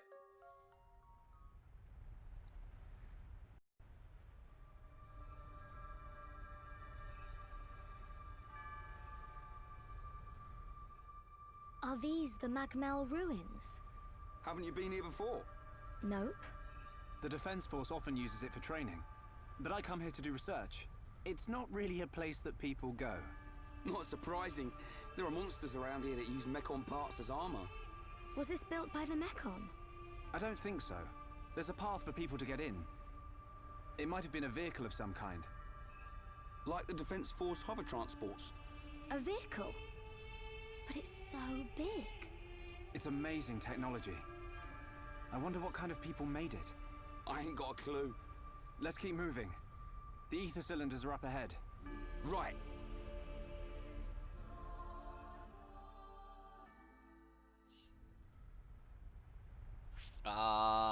Yep, now it's explaining skip travel. So now you can just kind of go back, and whatever, do whatever, even though we've actually already had stuff. Ryan learned a new art. Let me just check what that is and move it around as one does, as I like to do. That can stay there. That's an art that I'm not too big on, but I mean it has its uses. Oh, I thought there was a higher level. What happened to the level 7? Did I just completely misread his number and color somehow? Should be okay I don't if know. we fight like this. I don't know. But what I do know is that we're just gonna keep heading on up. This is this door right here is the one that I was thinking of. It says that it won't open, and as you can see though, there's a bit more to explore over there of Tephra Cave. So, yeah. Meanwhile, it's funny because Fiora warned us. Oh, no, thank you. No, not that, not that. No, let me escape. Oh, because I haven't drawn my weapon yet. That's why there's no run command. Run, run, run, run. As I was saying though, Fiora warned us that there was a nest of Mel lizards, and wouldn't you know it, as we thought they all de-aggroed. Okay, there we go. And would you know it, there happens to be a large amount of Mel lizards. They're not exactly going to give you the most experience at this point because they're pretty low level, but if you want to take them on, they are some amount of experience, and I think I'm going to do it. They can give you a bit of trouble even though they're level 5 just because there's such a large amount of them. But as long as Ryan's using his AoE stuff and you're being at least semi-careful on watching out for your party members and not super under-leveled, you shouldn't have too much trouble. There are exactly enough, and then there's a unique enemy that I'm going to run away from. Actually, you know what? No, we're not. Alright, we're just gonna go for it. Is that behind enough? No, it's not, which means we're just gonna go for Slit Edge. That is indeed sideways. Fantastic. Oh, and as you can see, by the way, Fiora is actually at, that means that you're in the maximum range of tension. The yelling without fire is the, like, high range. Normal is normal. When they look upset, that'll be the low, and then the lowest is when they're upset with the little purple behind them. That's what's going to happen most commonly when they become incapacitated. We couldn't extend it. We didn't deal that much damage, but that's fine. We're going to drop our Talon Art. I try to conserve my Talon Arts, as you know. Shulk is going to have to heal Rhine, or things are going to go poorly. Oh god, please daze in time. Crap, I didn't daze in time. Okay, Rhine went down. I have to get him back up.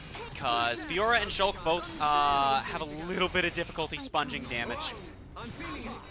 As long as you have a bit of party gauge left, as long as you have a chunk of it left, you will be able to be revived by your teammates.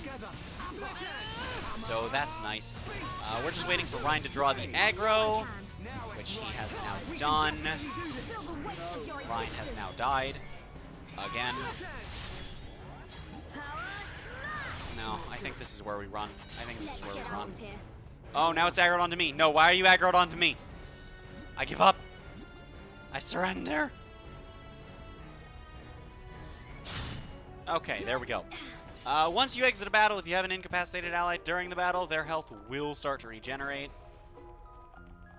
And, yeah. We're just going to continue on as if that never happened. Pick up all of these chests. Enemies will drop chests. There's a maximum of, I think it's like 32 or something chests that can be spawned in the world at a time. Okay, screw you. Shulk and Rhine aren't even back at full health, my guy. Oh, there's more Mel Lizards this way as well. Again, they don't give you the most experience if you're at a good enough level that you can take on the swarms, but we're being chased by Mel Lizards. Okay, we'll take these guys on.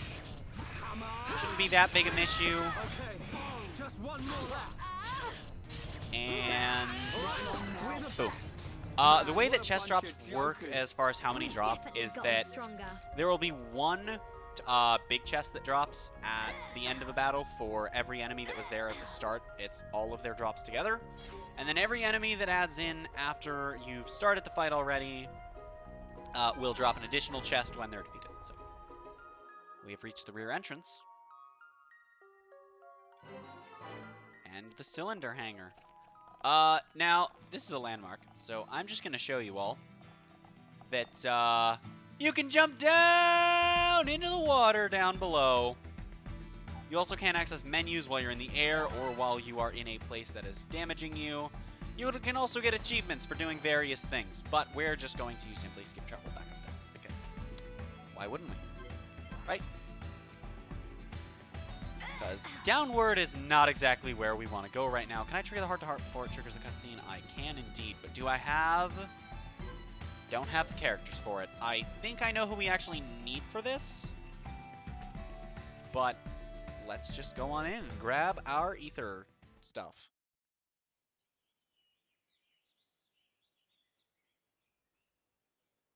Right here. Thanks for the help, Shulk. I'll start collecting them up. You two hold on a sec.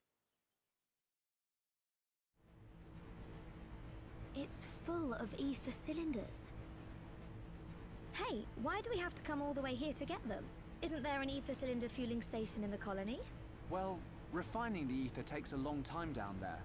And sometimes cylinderization fails. And there are so many cylinders here for us already. It's more reliable than making them ourselves. Right. And Colony 9's anti-air batteries and mobile artillery are standardized for these cylinders, so they can be used straight away. I see. You know, this place is in good condition considering it's ancient. It might be that there's some form of technology being used to preserve it. It's just a shame we don't understand its secret.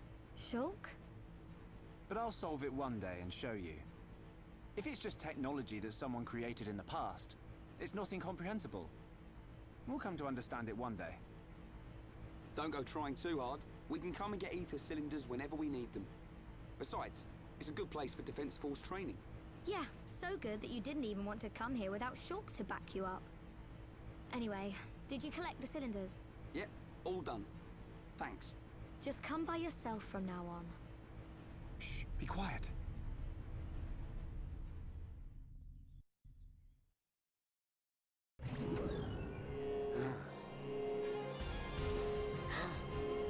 Are they Mechon? I don't know. But it looks like we'll have to destroy them. In that case, just leave them to me. Well, that's quite the change of pace. The ancient machines are our first bosses. So yeah, bosses actually have a different frame from standard unique monsters. They have a bit more flair to their frames. Oh,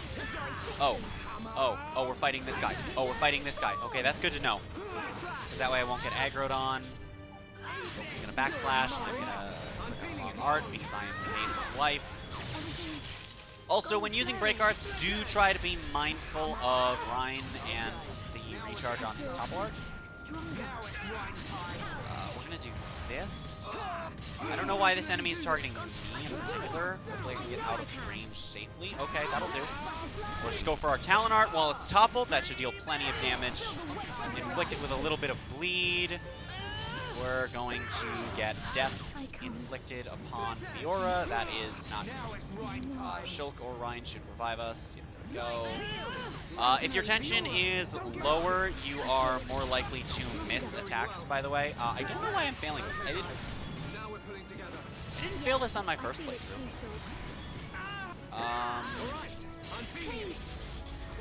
I'm gonna try and get Ryan back up. He should be able to sponge aggro in just a moment. Like that. There we go. Crap, crap, crap. No!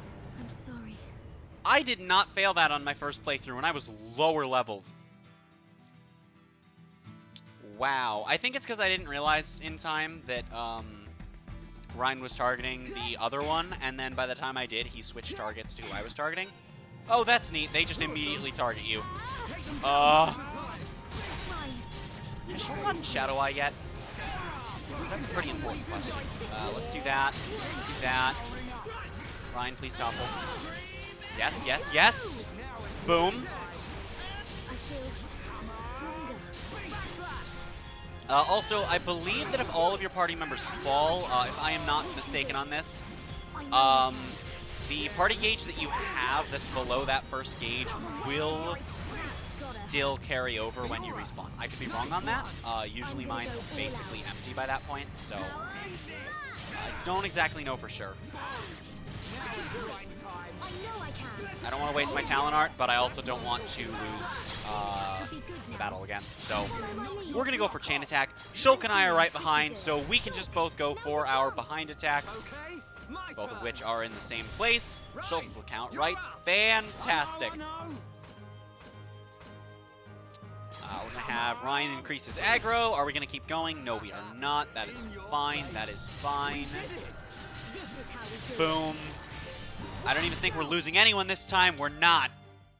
I don't know why we lost the first time. Fiora, are you okay? I'm fine. How about you? I'm alright.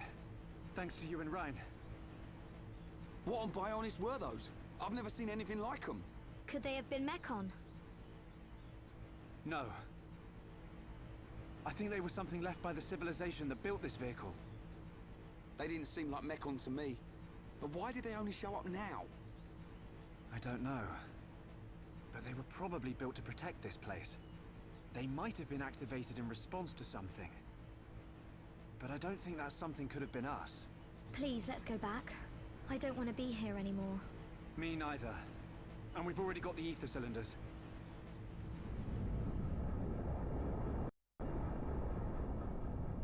Huh? What's going on? Listen, what is that? That sound.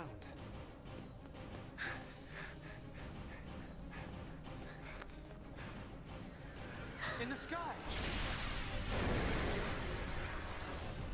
Oh, it's a... This can't be. No way.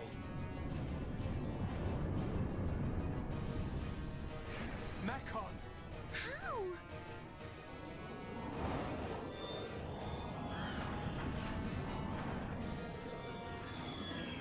Didn't my brother destroy them all a year ago? Could that defense mechanism have responded to the Mechon? Let's get back to the colony. Come on.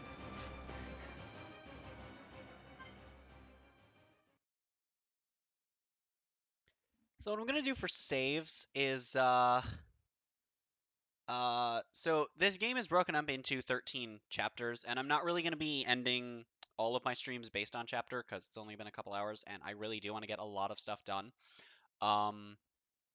And then also some chapters are far longer than others. So what I'm going to do is switch over to this blank scene real quick. You're still going to hear the game audio of me saving, but oh, look at all those spoilers you guys can't see. Ooh. Oh, especially that one. Eek. No, don't want to do that. Yep. And then we'll just press B and then switch back.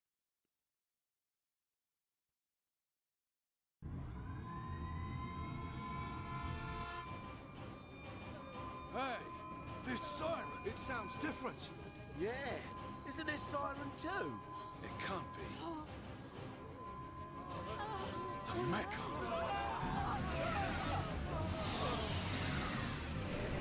One large Mechon! 10 carriers! And an unknown number of units emerging from the carriers! You idiots! Why didn't you see this lot until they were right on top of us? But sir, we thought the Mechon had all been wiped out! Oi! What's happening? Respond! Anti-air batteries 1 to 3. Why aren't my targeting systems online? Don't let a single one into the colony! Assemble everyone who can fight. Evacuate the civilians to the shelter. Get a move on! Sir. Fire at will!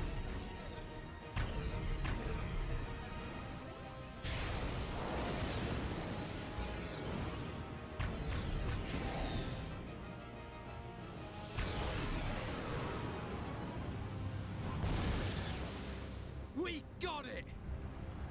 No, wait! What the? Our weapons don't work on them at all!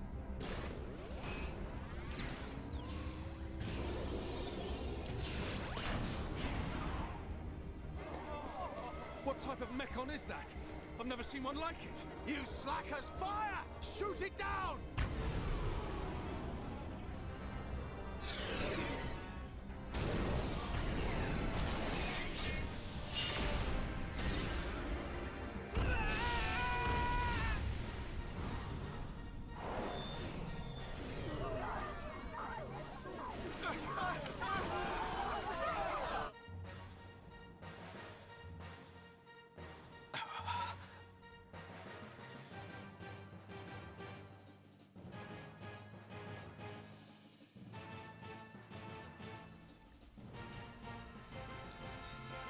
That's not exactly what you like to see in your hometown, is it? While we could trek our way back through Tephra Cave, this seems like a pretty large emergency, and I don't really think it's time to worry about our clothes getting wet, so let's just take a dive into the water and get back as quickly as we can. We're actually almost at the point where I was planning on stopping this stream. I just didn't realize that it was only going to be somewhere between 2 and 3 hours in. So I may or may not be continuing afterwards. We'll have to see how I feel by the time we get there. But, yeah. So, we've got to do what we can to help Colony 9. And as we can see, even these giant debris cannons that were able to shoot down some of the Mechon and those giant walls of metal falling down. That one Mechon seems way beyond our reach.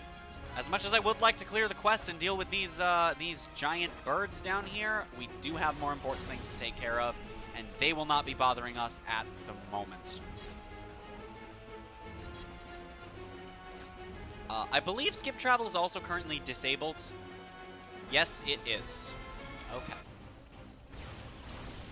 So with skip travel disabled, well, we definitely would have preferred to jump down there than have to travel all the way back through Tephra Cave. Unless, of course, you feel like you're a little bit underleveled. So I'm actually a little below where I wanted to be at this point, but we might be able to get up to the level that I wanted to be at the end of the stream anyway. I am going to collect these 3 item orbs just because, I mean, well, what's a few seconds to do? Right? Get that red lettuce, another strong dandelion, and a black kiwi. Neat.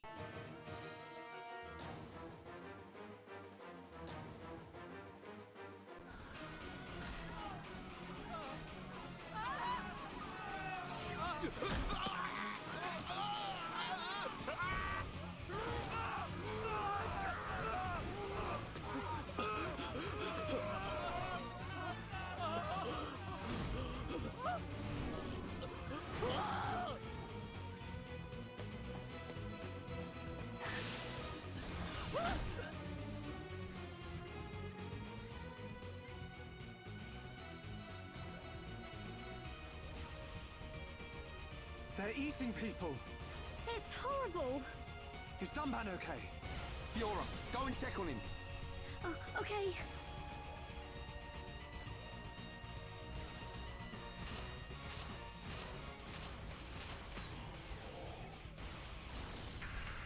Heads up, Ryan. If this thing wants to fight, let's give it one. That's exactly what I was thinking, Ryan. We can still initiate chain attacks and the sort without Fiora here, but without her here, it is going to be a little bit tough. Of course, she does have to check on Dunban, though, as he does still have his injuries to deal with. As you can see, regular weapons are incapable of dealing more than 1 damage at a time to Mechon. However, if we inflict Break, and then Ryan inflicts Topple, while it is toppled, we are able to deal regular damage.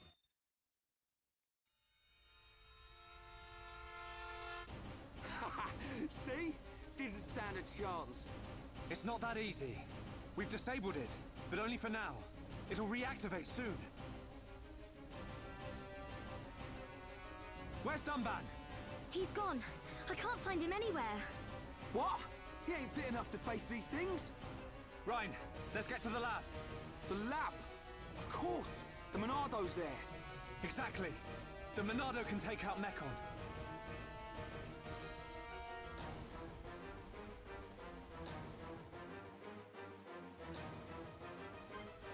Well, on top of having to worry about where Dunban is, we also have to worry about making our way back to the lab to check on the Monado. And we have to get through all of these Mechon. Now, while you could choose to ignore them and attempt to go around them, for the sake of leveling and helping the civilians of Colony 9, I want to make sure we take out as many of these things as possible. So with Fiora around to daze them, if we want to... Oh, right, I have 2 breakdowns right now. Yes. Just wild down. Boom.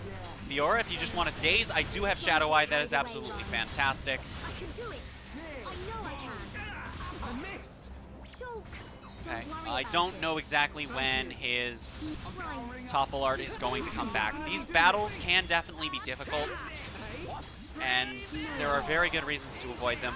Thankfully, though, we do have 3 separate break arts. So if you misjudge the timing of a Topple being recharged, it's not the worst thing in the world. And if you can manage to build up a chain attack, that can be a very useful thing. Shulk has access to the art Shadow Eye now, which is one of my favorite arts on him because it lets you just get rid of some aggro. And hello, Mikey! Thank you for... I missed the command. Thank you for stopping on by. Quick break here. Thank you for stopping on by. If you guys don't know, Mikey is another fantastic content creator that you should also go check out. He was streaming earlier today, actually, and I was watching right before I came to set up. Ryan with that unlucky 666 health. Let's see if we can't do something about that. Let's try and inflict another break on this M82. We're gonna have to run, I think. You know what? I'm feeling, like, no, we're gonna have to run. Because I'm the last one alive. Please let me out. Please let me out. Please let me out. I've exited their range. Thank goodness. Oh my god. I'm also, I probably should have said this earlier, and I'm definitely going to start saying it at the start of pretty much every Xenoblade stream. Everything we do after this sequence of events is generally considered by the fan base to be spoiler territory, so that is something to be careful of. And yeah, so, but you know, that's fine. We're still along for the ride, right? Besides, I'll start marking when it becomes extreme spoilers. Oh wait, let me run. I just want to get this one enemy separate from the others. Okay, this is what we want. This is what we want. So, Shadow Eye is my favorite art, one of my favorite arts on Shulk, because it reduces the aggro that you are currently experiencing from all enemies, and for a few seconds, please, Ryan, please. Ryan! I just prefer this to waiting on somebody to break. There's not really much point to doing anything other than waiting for my break arts to come back. Thankfully, even though we're only dealing 1 damage, our Talon Art will charge just as fast as normal. There we go. Fiora, if you could daze, that would be absolutely fantastic. Thank you, Fiora. Boom.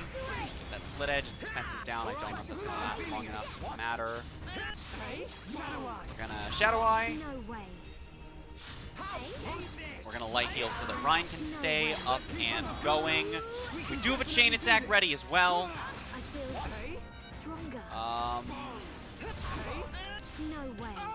Hopefully, Ryan will wild down. Yes! We are in a fantastic position. Fiora will not be doing a Daze Art at the moment. Going to heal Ryan above all else. These fights can be a little bit slow paced because you do have to topple them to be dealing good damage. Otherwise, you're just kind of thwacking at them a few times until Ryan has recharged his Wild Down Art. I believe you can still inflict status effects such as physical defense down. Yes, you can. And we did it. We took out the big Mechon, although there will be bigger, more threatening ones to deal with. We're going to wait for everyone's health to come back, and then we're going to try and take out some of the weaker Mechon as well. Because like I said, I want to get some more experience. We are definitely not where I want to be in terms of levels, and also we may as well save as many people as we can. Everyone, let's go! I'm gonna go all out. We're going to just open this up with a Stream Edge, hope that Ryan will follow suit doing what he needs to do. This time he will, but it had not gotten break. So some enemies can resist break, topple, and daze, and unfortunately this seems to be one that can resist. It was either break or topple that it resisted, I'm not 100% sure. As long as they are not immune, if you're in a chain attack, any resistances to a status will be completely bypassed. Again, provided they're not immune. We're going to Shadow Eye, we're going to go for Stream Edge. If Ryan could topple, that would be great. Fantastic. We're going to go for this. Fiora's going to daze. That's absolutely fantastic. We're going to take it out. Even though it's level 5, it is still a Mechon, and that means that it is still going to be giving us trouble. Ugh. Everyone's at full health. I'm gonna go all out. Gonna go for the break. It's not gonna resist. It's not gonna resist this. Fiora? Nope, okay. It's fine. Just hit it from behind with all the damage we can deal.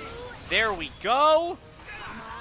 And even dealing 1 damage at a time, we should actually have a decent enough shot. I do wish that if you were able to just stack enough defense lowering, which I don't even think you can actually do. I think Shulk is the only one you can get at this point, but I wish that if you stacked enough defense lowering that it would just eventually start dealing like 2 or 3 damage at a time. It wouldn't be much, but I think it'd be something, but that's not that big a deal.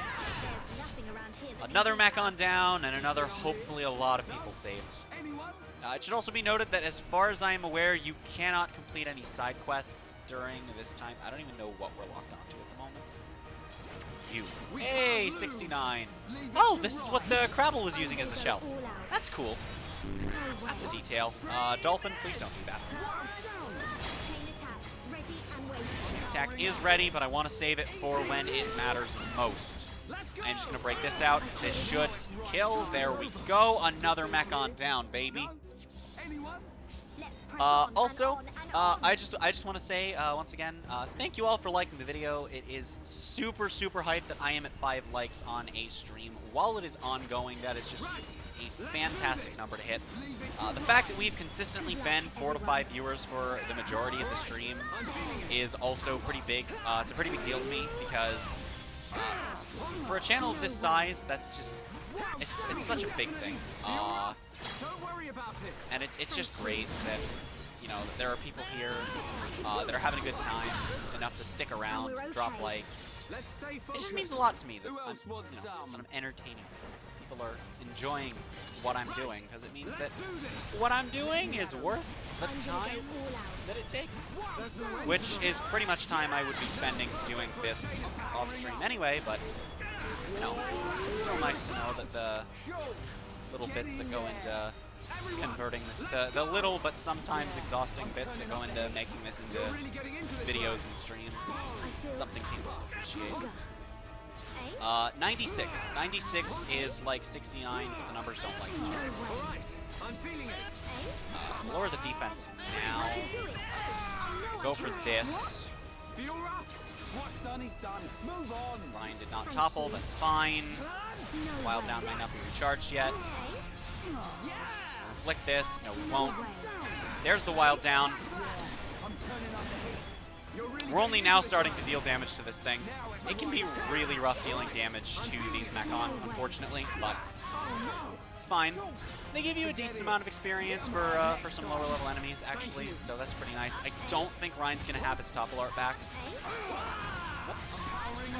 I think for a little bit, just so that I know when the topples can be coming out, I might actually switch over to Ryan. I don't know why I did that. That was kind of stupid of me. Let me just get Talon Art back. There we go. Get the defense lowered. I'm just gonna stop Talon Art here. I think it resisted the defense lower, actually. Ryan, there was no way your top was not back yet. There it is. There it is. And the backslash isn't even needed. Never mind. Fantastic. Alright. Now that I think about it, I think I'm only going to be taking on the bigger, tougher ones. Wouldn't you know it? Just because this is actually going to start to drag on for a little bit, and... Fiora? Alright, here we go. I wanted to get a chain attack in while it was dazed. So, I'm behind it. We can drop a backslash. It's going to deal all the extra damage. We're going to go red with Rhine. Fill that talent gauge on up so that he can hopefully use his talent art. Since it's toppled as well, everything we are doing... Boom. Oh, crap, I missed. No, we could have had a good chain attack. Since he's toppled, everything we're doing is, of course, going to deal... Oh, crap. Normal amounts of damage, especially with him being dazed and everything. So that's fantastic. I'm going to Shadow Eye, not to power up my physical arts, but more so to just have the aggro taken off of me. We're going to light heal. It's just going to heal a little bit of HP off of Ryan. I've got to remember positioning doesn't matter right now. We're going to do this. Oh, he says he missed, but it's still toppled. So I'm down for that. And so is the Mechon, if you know what I'm saying. It fell. I don't think it's going to be back yet. Is it? No way. Let's heal you. Oh, Fiora might need some healing as well. She's taking a little bit of damage. I don't know. I think we can handle this one nice and easy from this point. Oh, we toppled it. Boom! Alright. That is another big Mechon down. Okay. We're just gonna leave the blue ones that don't actually come after us. The defense force can probably handle them. That's my in-game explanation. Fiora can also inflict break, but she doesn't seem to want to do that, so that's fantastic. Thank you, Fiora. It's gonna untopple for it. Oh, right, but I activated it while it was still toppled, so it still gets the damage buff because that's how things work. That is a big level 8. We've gotten 2 down. What's a number 3? I'll have 2 number 82s. Or, I don't actually know what numbers this is. How many of the other numbers we've taken on? 3 number 82s. 2 number 9s. A number 9 large. A number 6 with extra dip. I really wish that there were a better way to secure Talon Arts on your allies, but it's fine. As long as we can get Rhine to wild down while break is inflicted on the Mechon. I should probably also explain that if you inflict a status while that same status is inflicted on an enemy, it will stack the time. It will just tack that on to the end. So if you inflict, say, a 5-second break onto a 5-second break that's 2 seconds deep, it will last another 8 seconds instead of just resetting the clock. So we're just going to backslash. Ryan, we're going to keep the aggro on up. My turn. For Fiora, we're still gonna just power smash. We are not gonna be continuing the chain attack. That is an oof, but we're just gonna get another backslash in while his defense is still lowered. We're gonna have to remember to light heal Rhine right here. It's okay. Thank you. Wow, that does not heal a whole lot, huh?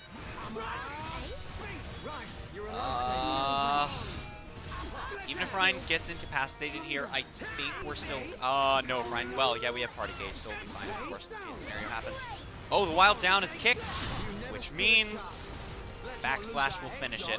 We've definitely got That is another mech on down.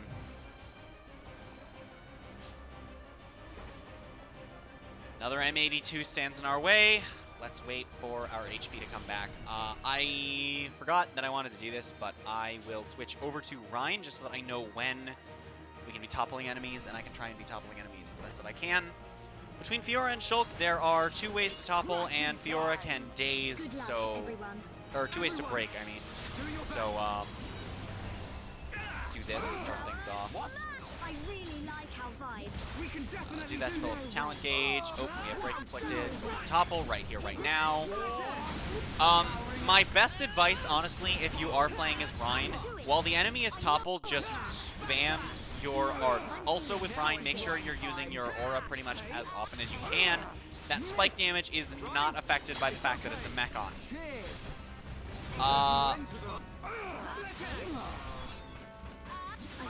I'm not even going to use guard shift. I don't actually remember exactly what it does. Oh, there it is, there it is. No, the break wore off. This game is a bully. We're just going to do this. I'm just going to use Mad Taunt whenever I have it available, unless we're planning a party attack. Our aura has worn off. You can tell by the fact that we can't activate this anymore. Shulk is refusing to heal me. This is not okay. Forget it. Screw it, screw it, screw it, screw it. We're just, nope. Crap. And I died. Really? We haven't lost yet. So that's the thing with Shulk, is that his AI will be terrible with light heal consistently, and it's really annoying. And I'm gonna... Cool. This is fantastic. Can we please? Can we please? Can we please? Oh my god. Okay, okay, this is not going well. I must run. I must run. What? Why did it aggro onto me off of Fiora? Is it because I was running away? Because now I have to go through all of this again. Oh my god, that is so dumb. That is so dumb. Because I didn't have the spike aura. Like, I was literally doing nothing. Oh no, we were at the Gem Man stall. Okay, so we don't have to go through all of it again. I'm gonna do this. I'm gonna not forget to activate my aura. Good luck, everyone. I believe that ether attacks... Yeah, as you can see, that ether art does actually totally bypass the fact that it's a mech-on as well. So that's a fantastic thing of note. I have an enemy behind me, and that's very unpleasant. We're just going to keep pumping my aggro up with all these arts. I should probably be a little careful about it so that I have arts to use. Unfortunately, Rage being the only aura we have, I'm just going to do this while we wait for some arts to recharge. We're going to block. We're going to take a lot less damage while we're blocking. We're going to wait for the break to get refreshed, like that. We're going to wait for guard shift to end. Go straight for top. Cool. That ended way sooner than I thought it was going to. Shulk? Okay, screw it. I'm just going for a chain attack. Which I can't even actually do anything with at the moment, so we're going to start with this. Okay, my turn. And then we're going to do this. Alrighty. And then we're going to do this. That was great, guys. And I can't even actually topple because we didn't get the cycle on it. Can do this. And then we're going to... Okay, we're not going to play as Ryan for this because apparently Shulk's AI is the worst thing in the universe. Cool. I'm having all sorts of issues. Oh, wait. Oops. I'm having all sorts of issues that I did not have the first time. That's great. I guess we'll just go back to playing as Shulk then. It is actually difficult to get around some of the enemies like this one. I could technically just run past, but would be quite a hassle to do so. Alright, Ryan, please. Ryan? Oh my god. Alright, well at least he's not dropping his wild down right now. And then we also have this other Mechon that's just coming in to make things a bit of a pain. Go for the defense lower, get the backslash in, and then just do this to inflict break. And only deal with him. That's fine. And Fiora's trying to take an enemy on by herself. That is very much not a thing we want to see. Ryan, do you have wild down yet? Doesn't look like it. Okay, this is fine. This is fine. Everything is fine. Okay, here we go. Here we go. Here we go. Here we go. Here we go. Boom. You can press up to return yourself to your Talon Art, by the way, if you're ever in need of that. If you just want to quick scroll all the way back to the center, such as for a chain attack. Okay. Is Fiora behind it? Yes. So this should deal with the M82. We're not done yet. Leave it to me. I don't have my Talon Art, but we can drop Slit Edge. We're gonna have to break the chain for something. I don't know. Boop. And apparently that's all we can do at the moment. We were amazing. I'm gonna heal Fiora just because she's in danger, and if any AoE attacks hit, she's going down, and we do not want to see that happen. We want to make sure that this thing has break inflict as often as possible. Thankfully, it's only level 6, so it's not as big of a threat as big level 8 guy over there. So, that's a good thing. But okay, keep that defense down. Get that backslash off. There we go. There we go. And we're okay. And that's more Mechon down. Get some broken parts from the Mechon. And make our way closer to the lab.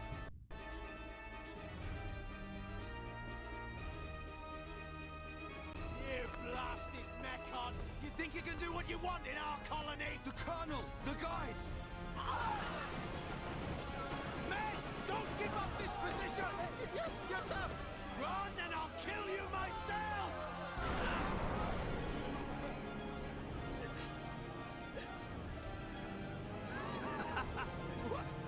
What the hell are you?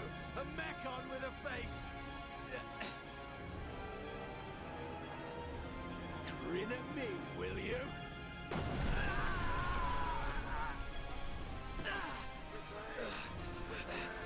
What? Didn't even dent it!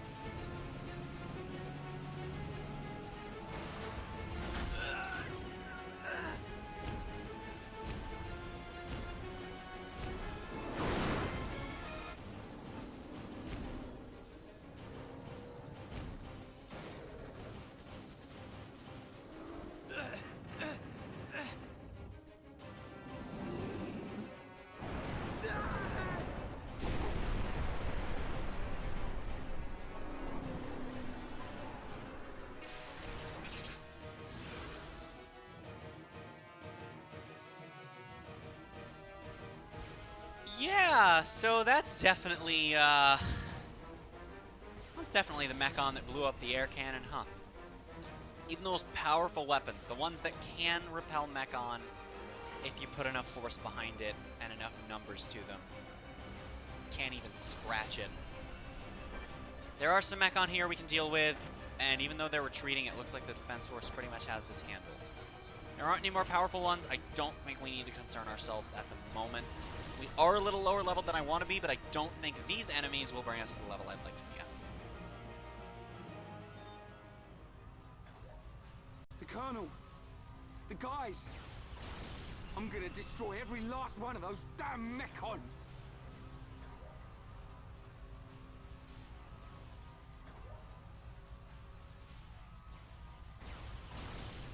Shulk, the entrance! No! We'll never get in there now! Wait. Let me think here.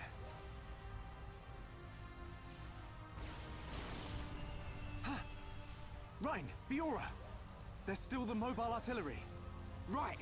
If we recharge it with those ether cylinders we collected, we can blast our way in. It's in the residential district. Great. All right, this is it. Time to avenge the Colonel and the boys.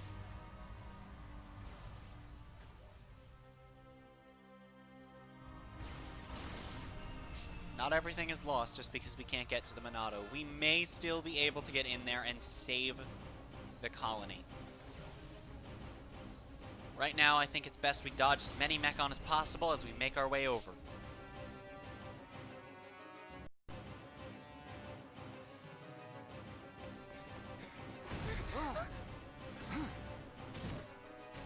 What the? Shulk! More from behind! Ryan, looks like you and I will have to cut a path through them. Looks like it. Fiora, Ryan and I will open up a path. Then you can run through. You two can't do this by yourselves. I want to fight as well. Get through. We'll be right behind you. But Shulk... A year ago, Dunban and the Defense Force fought hard to protect the colony and all of us Homs. Now it's our turn to repay them. Please, Fiora. Shulk... Ryan... Don't look so worried. We'll just get rid of these ones. Shulk won't get a scratch. Okay, I believe you. Go now, Fiora. Ryan, Huh? you take care too. Of course! Looks like she trusts me after all. I told you.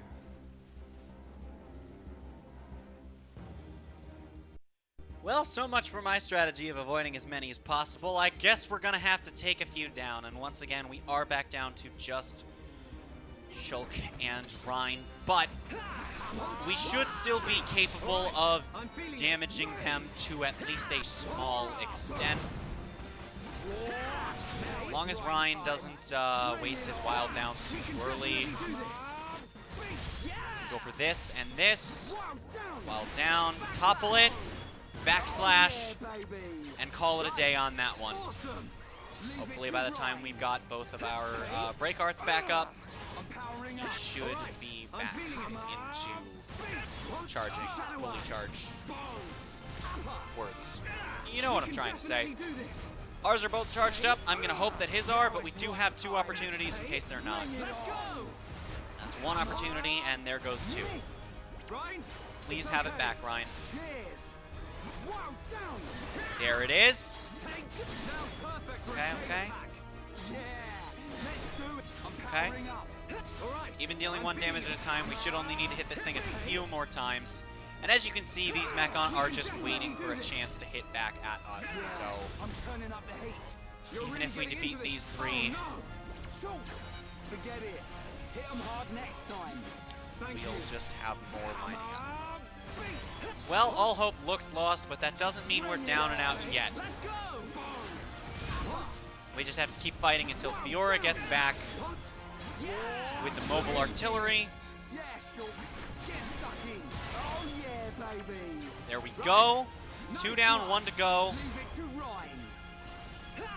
And even if we won't get the chance to topple this one, I don't think it's worth wasting a chain attack because we still take it out.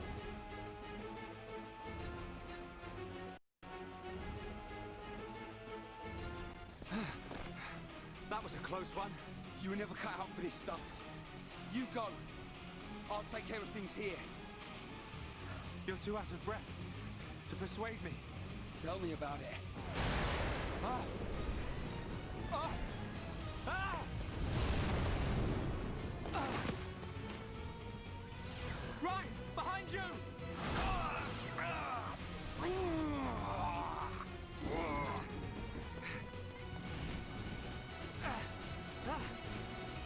Get out of here! Shulk, don't be stupid! Hold on!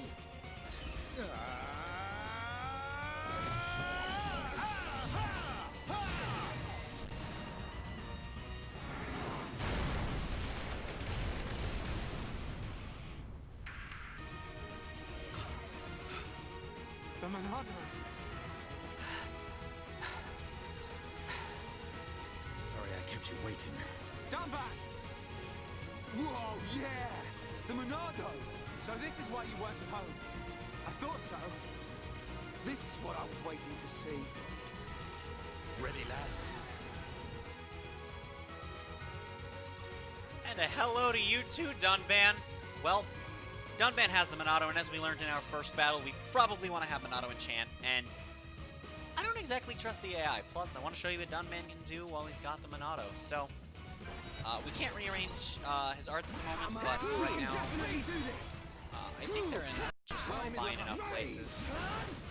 We don't have enough talent gauge to use there we go. We don't have enough to use enchant. Now we do. Now when we use enchant, also Dunban's super overleveled, that's nice. But when we do use enchant, now Shulk and Ryan are both able to deal normal damage to Mechon, not that they need to when we're just killing them in 2 hits. Nice one, Dunban. You didn't waste any time on them Mechon. Shulk, where's Fiora? The residential district. We said we'd meet her there. Looks like we'll have to take the long way round. All right, then we cut through the commercial district. Yes.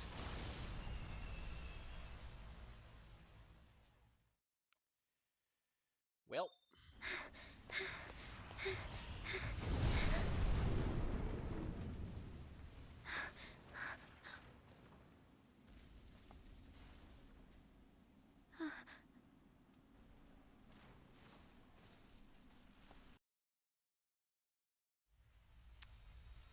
I guess we are gonna have to take the long way around then, huh? Well, not many Mechons should be very much of a threat, so why don't we work on clearing them all out this time for real? Protect everyone in the colony the best we can. I'm not going to use enchant a whole lot just because I, as Dunban, can single-handedly take enemies out in 2 to 3 hits tops. Bigger enemies, I will of course do that, but yeah. You don't get a lot of experience from this, but I do think that probably what happens canonically as you shred your way through the colony to try and make your way through. Besides, it's not like you're getting no experience. Shulk and Ryan are still getting a bit, and maybe, just maybe, plowing through all of them, we could end up... Yeah, we're probably going to end up, if we actually take out every single enemy here, at the level I want to be at. So, possibly even higher. That level is 12. I think it's 12. 12 is I don't know. We don't really care too much about the items that we're getting. They're just kind of generic stuff we can get from Mechon drops. Here's the M69 once again. Let's not lose our heads though. We can't exactly get to all of them without going upward, but don't get careless, guys. I think there are some above anyway. I don't think I'm gonna act. Do I want to go take them on? Yeah, we'll see. I probably will, yeah. Because again, I really do want to make sure that Shulk and Ryan are at the level that I want to be at. Not bad at all. Let's not lose our heads though. We definitely are gaining enough experience that I think that as long as there are enough enemies, that shouldn't be much of an issue. This won't take long. 1, Don't get careless, guys. 2, What? 3. Not even a challenge.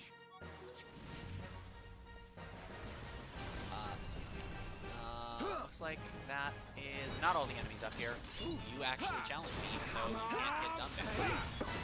Actually, that's also what's interesting too, is that most of these enemies, they can't hit Dunban because he is level 20. And actually, at this point, a good chunk of them can't even hit Shulk and Ryan, so... Yeah, this is easy at this point. Once you're level 11, you're pretty much just gonna have easy sailing, smooth sailing. There's a tiny spider behind my computer, and that's doing it. I'm just gonna back my chair up and call it a day. But it should be pretty much smooth sailing, even if you're not really relying on Dunban at all. So yeah.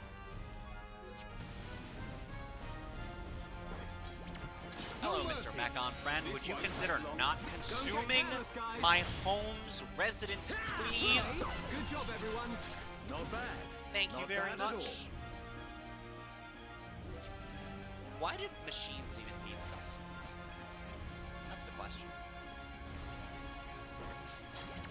Oh, hey, look, an enemy that can actually damage, Don't get careless, guys. You know what, let's go for Enchant, just so they can help me out a little bit here, because this is going to take a few extra hits. I'm really feeling it. Still only around, like, 5 or so, though. Yeah. Cool.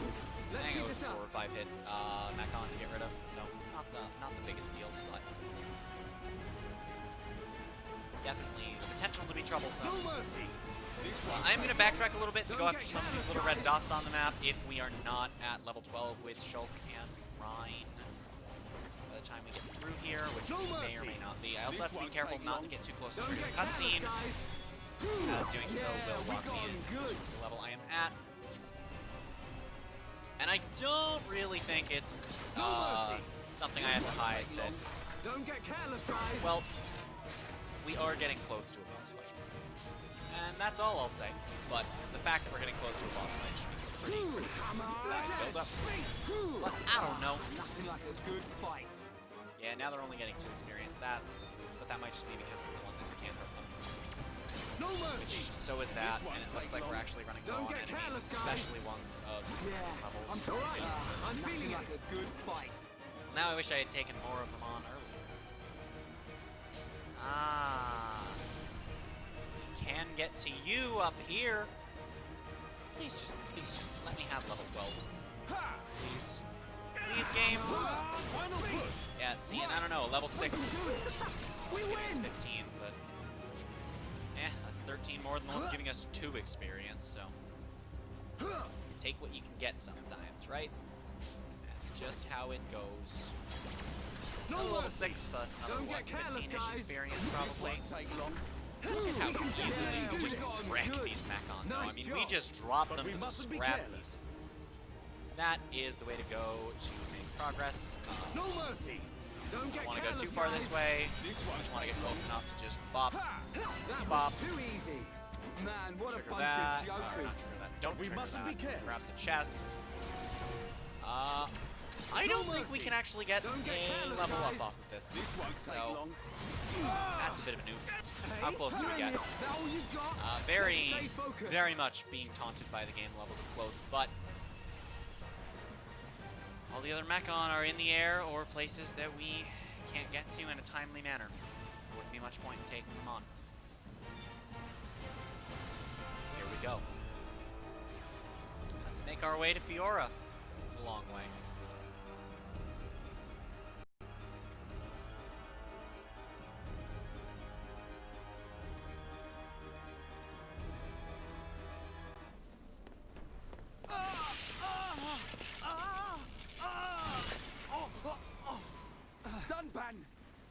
You can't take any more of the Monado. But I must! I don't have a choice! Ryan's right. You can't go on like this. Shulk! Dunban. Hey!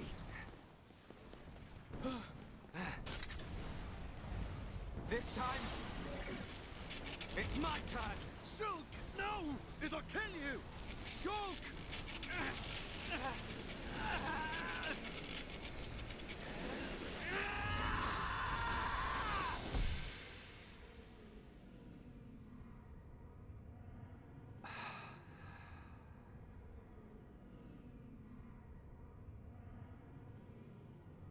What's happening?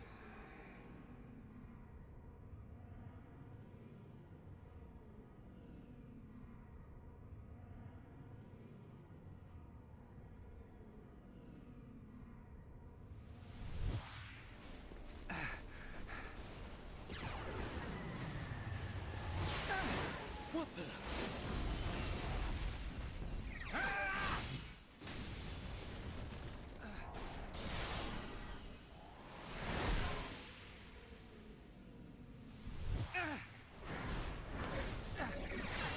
Wow, Shulk's pretty awesome.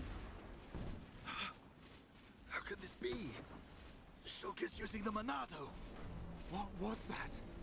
Shulk, more company. Rhine. Right. Ryan, Dunban. I got your back. Shulk, do you feel all right? I I'm okay. But there was something strange. Just now, it was as if I could see into the future. Is this another power of the Monado? See into the future? What are you saying? Are you certain, Shulk? Yes. I see. I remember Dixon saying that the Monado had a hidden power. Could this be it? What?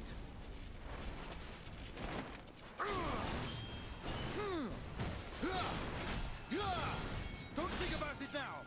Just believe what the Monado showed you and fight. Got it! Well, that's quite a bit of a shakeup. We've been led to believe that only Dunban can wield this thing, and yet Shulk was able to just pick it up and go. Well, I guess that's good for us, because it doesn't look like Dunban's able to hold the thing for much longer. Not only do I not trust Shulk's AI, I still don't trust the AI with status-related things, or with the Monado, so... I was indeed wrong, thankfully, though. I think we will actually have enough enemies to level up. We now have lost our talent art, which is something I'm not too big a fan of. There's our level up. We're going to use enchant so that Dunban and Ryan can deal damage to these. And on top of the Monado arts, Shulk still has his normal set of arts. Dunban now has a new set of arts as well that you would still be able to use, but I'm going to not, because I want to show you what Shulk's arts can do in tandem with the Monado.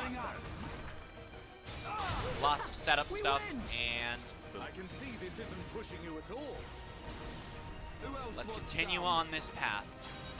Once again, just getting rid of every Mechon that is in our way. I love how Ryan can just consume the aggro, it's great. Maybe not every Mechon that's in our path. We're not getting the most experience for some of these lower level ones, and yeah. Let me just... Oh, I wanted to backslash. Ryan, you want to do your thing? Thanks, friend. Oh, well, there we go. That'll do. Yeah, we're only getting like 2 experience from them now. And we are at the level that I wanted to be at, so...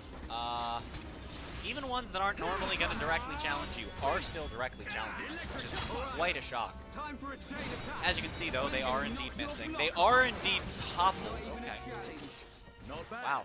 Dunban and Ryan's AI work much better together. Dunban is, I don't actually know what arts he has right now. Is he currently capable of what I was going to say he is? Because he's very special in terms of his arts.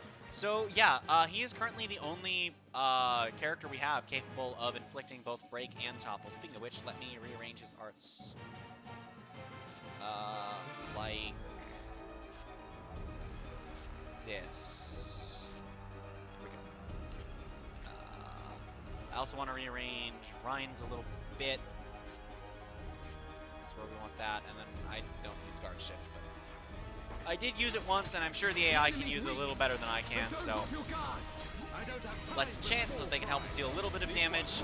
We'll also notice, potentially, that when we use enchant as Shulk, it only uses up half of our talent gauge, whereas with Dunban, they would, both Buster and Enchant would use up the full gauge. That is because the different Monado arts, Enchant and Buster, actually don't consume the full talent gauge now Shulk, which is definitely something that we want to find out why is the case, but time will tell. Hey, a topple. Doink. We win! I'm betting that the reason that they challenge you is both to show you like that Shulk has the Monado now and you can do stuff with it, but probably also just because maybe they don't expect you to be going into the levels where only the M82s can touch you. Yeet. There's that topple stacking. I don't really want to use Buster because Buster does still use your full talent gauge. So yeah, we are almost back to the residential district though. Let's move forward and hope Fiora's okay. Whoa! It's massive!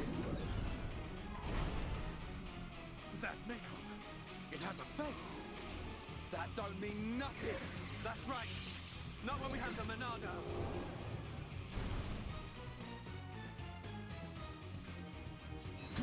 Mechon may have a face, but we have a laser sword, baby. But as you can see, even the Monado is only dealing 1 damage. If we enchant, even Dunban and Rhine are still only capable of dealing 1 damage.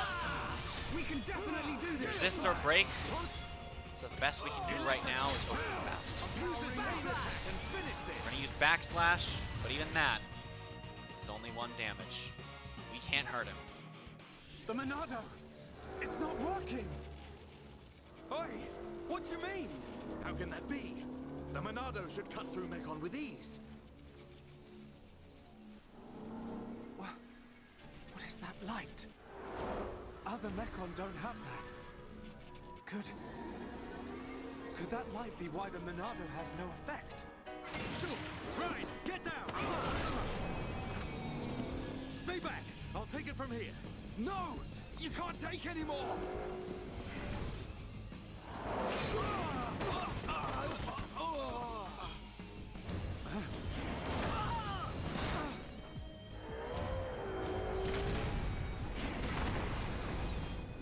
Everyone, get away right now! Fiora!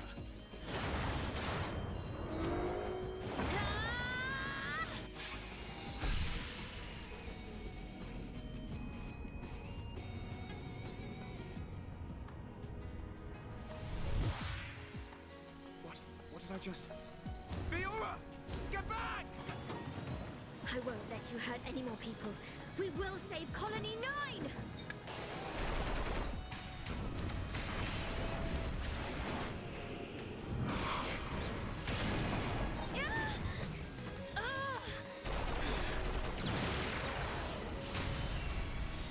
Fiora!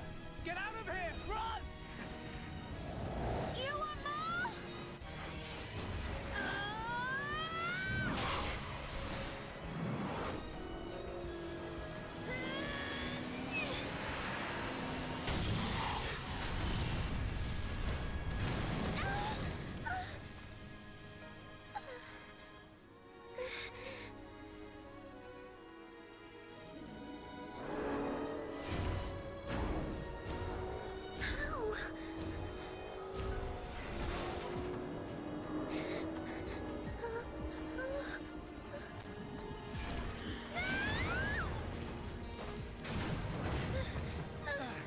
Fiora!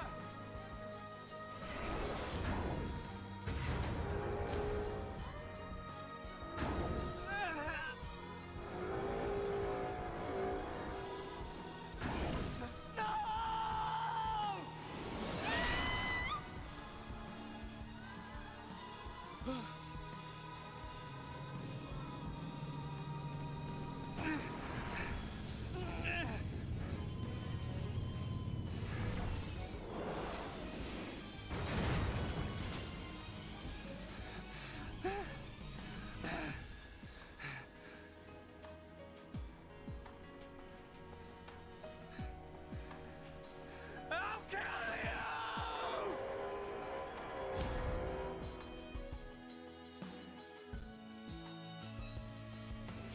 The counter increases from 1 to 3. 3 times that Shulk has to watch helplessly as this Mechon with a face takes away someone he has known his entire life.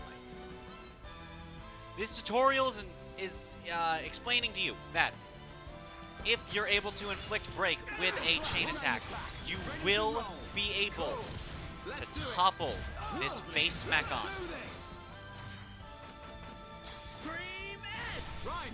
From there, be able to deal normal amounts of damage.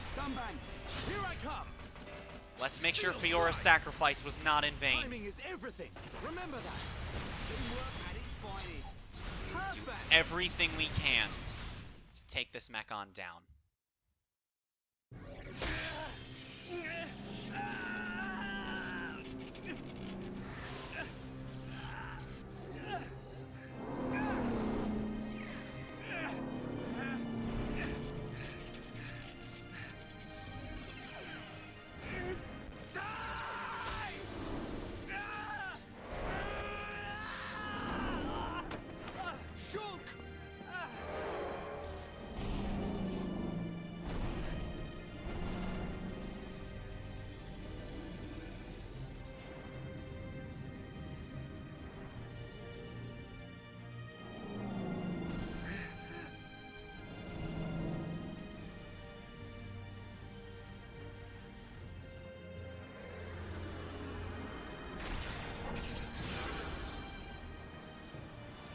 Get back here!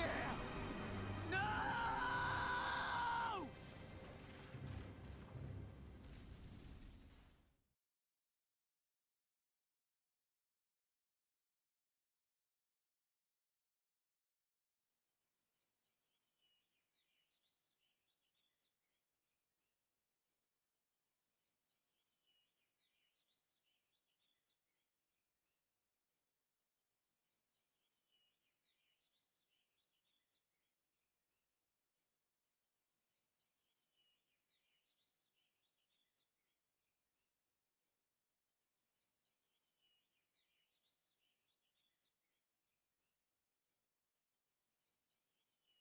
Fiora.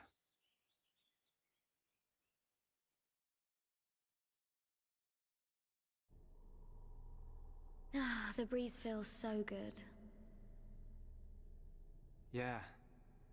I'd forgotten what it feels like. I never thought it could be so quiet here. You're spending too much time with Ryan.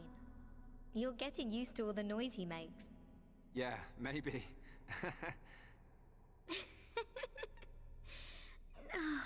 It's so peaceful.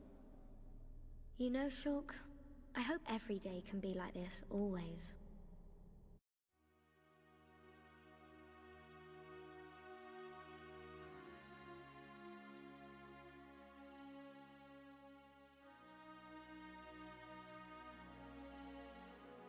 Hey.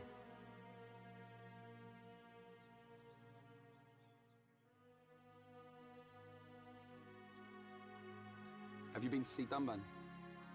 Yeah. I just can't do it. You got more guts than me. Not at all. It was him that consoled me. Oh. I guess that's the type of guy he is. Yeah. Even without the Monado, he's the strongest person I know.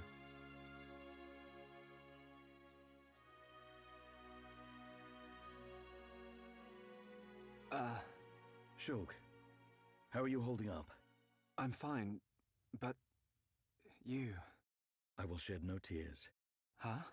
A year ago, I felt the same sense of deep loss that I do now. The Battle of Sword Valley. After that battle, many of my friends did not make it home. While I was being brought here on that stretcher, they were all I thought about. But I decided I would not cry. Everyone who died in that war had something they wanted to protect. Family, friends, loved ones, their home. So they fought to protect them. And we won. No matter how painful, no matter how hard, it's nothing to be sad about. I decided that there and then. Dunban. Shulk, Fiora would tell you the same thing. She wanted to protect us. Or rather, she wanted to protect you. And you're alive now, so I will not cry. Okay. Remember the gift of life that Fiora gave you, and treasure it. I can't say that I understand, but I hope to, someday. That is all I ask. Believe me, I'm always just trying to understand.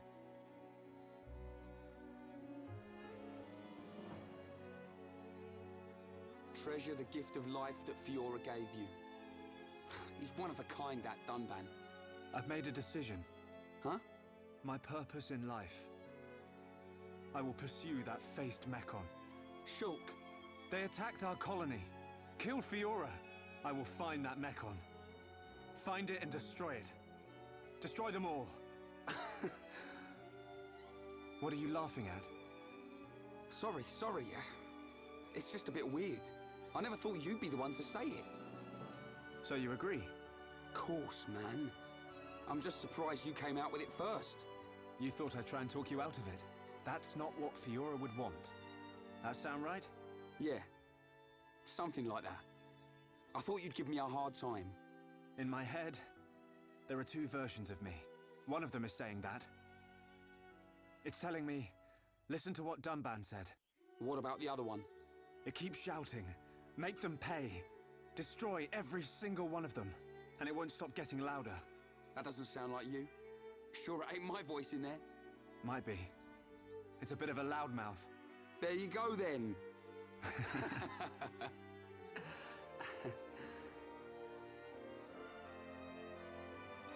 So, when are we heading off? Right now. Perfect.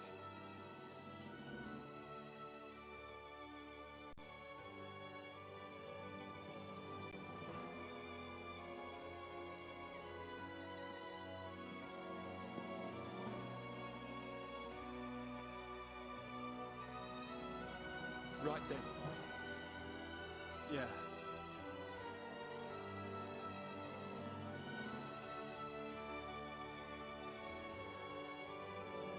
Look after yourselves, boys. As soon as this heals, I'll be right behind you. And then we will seize our destiny. Together.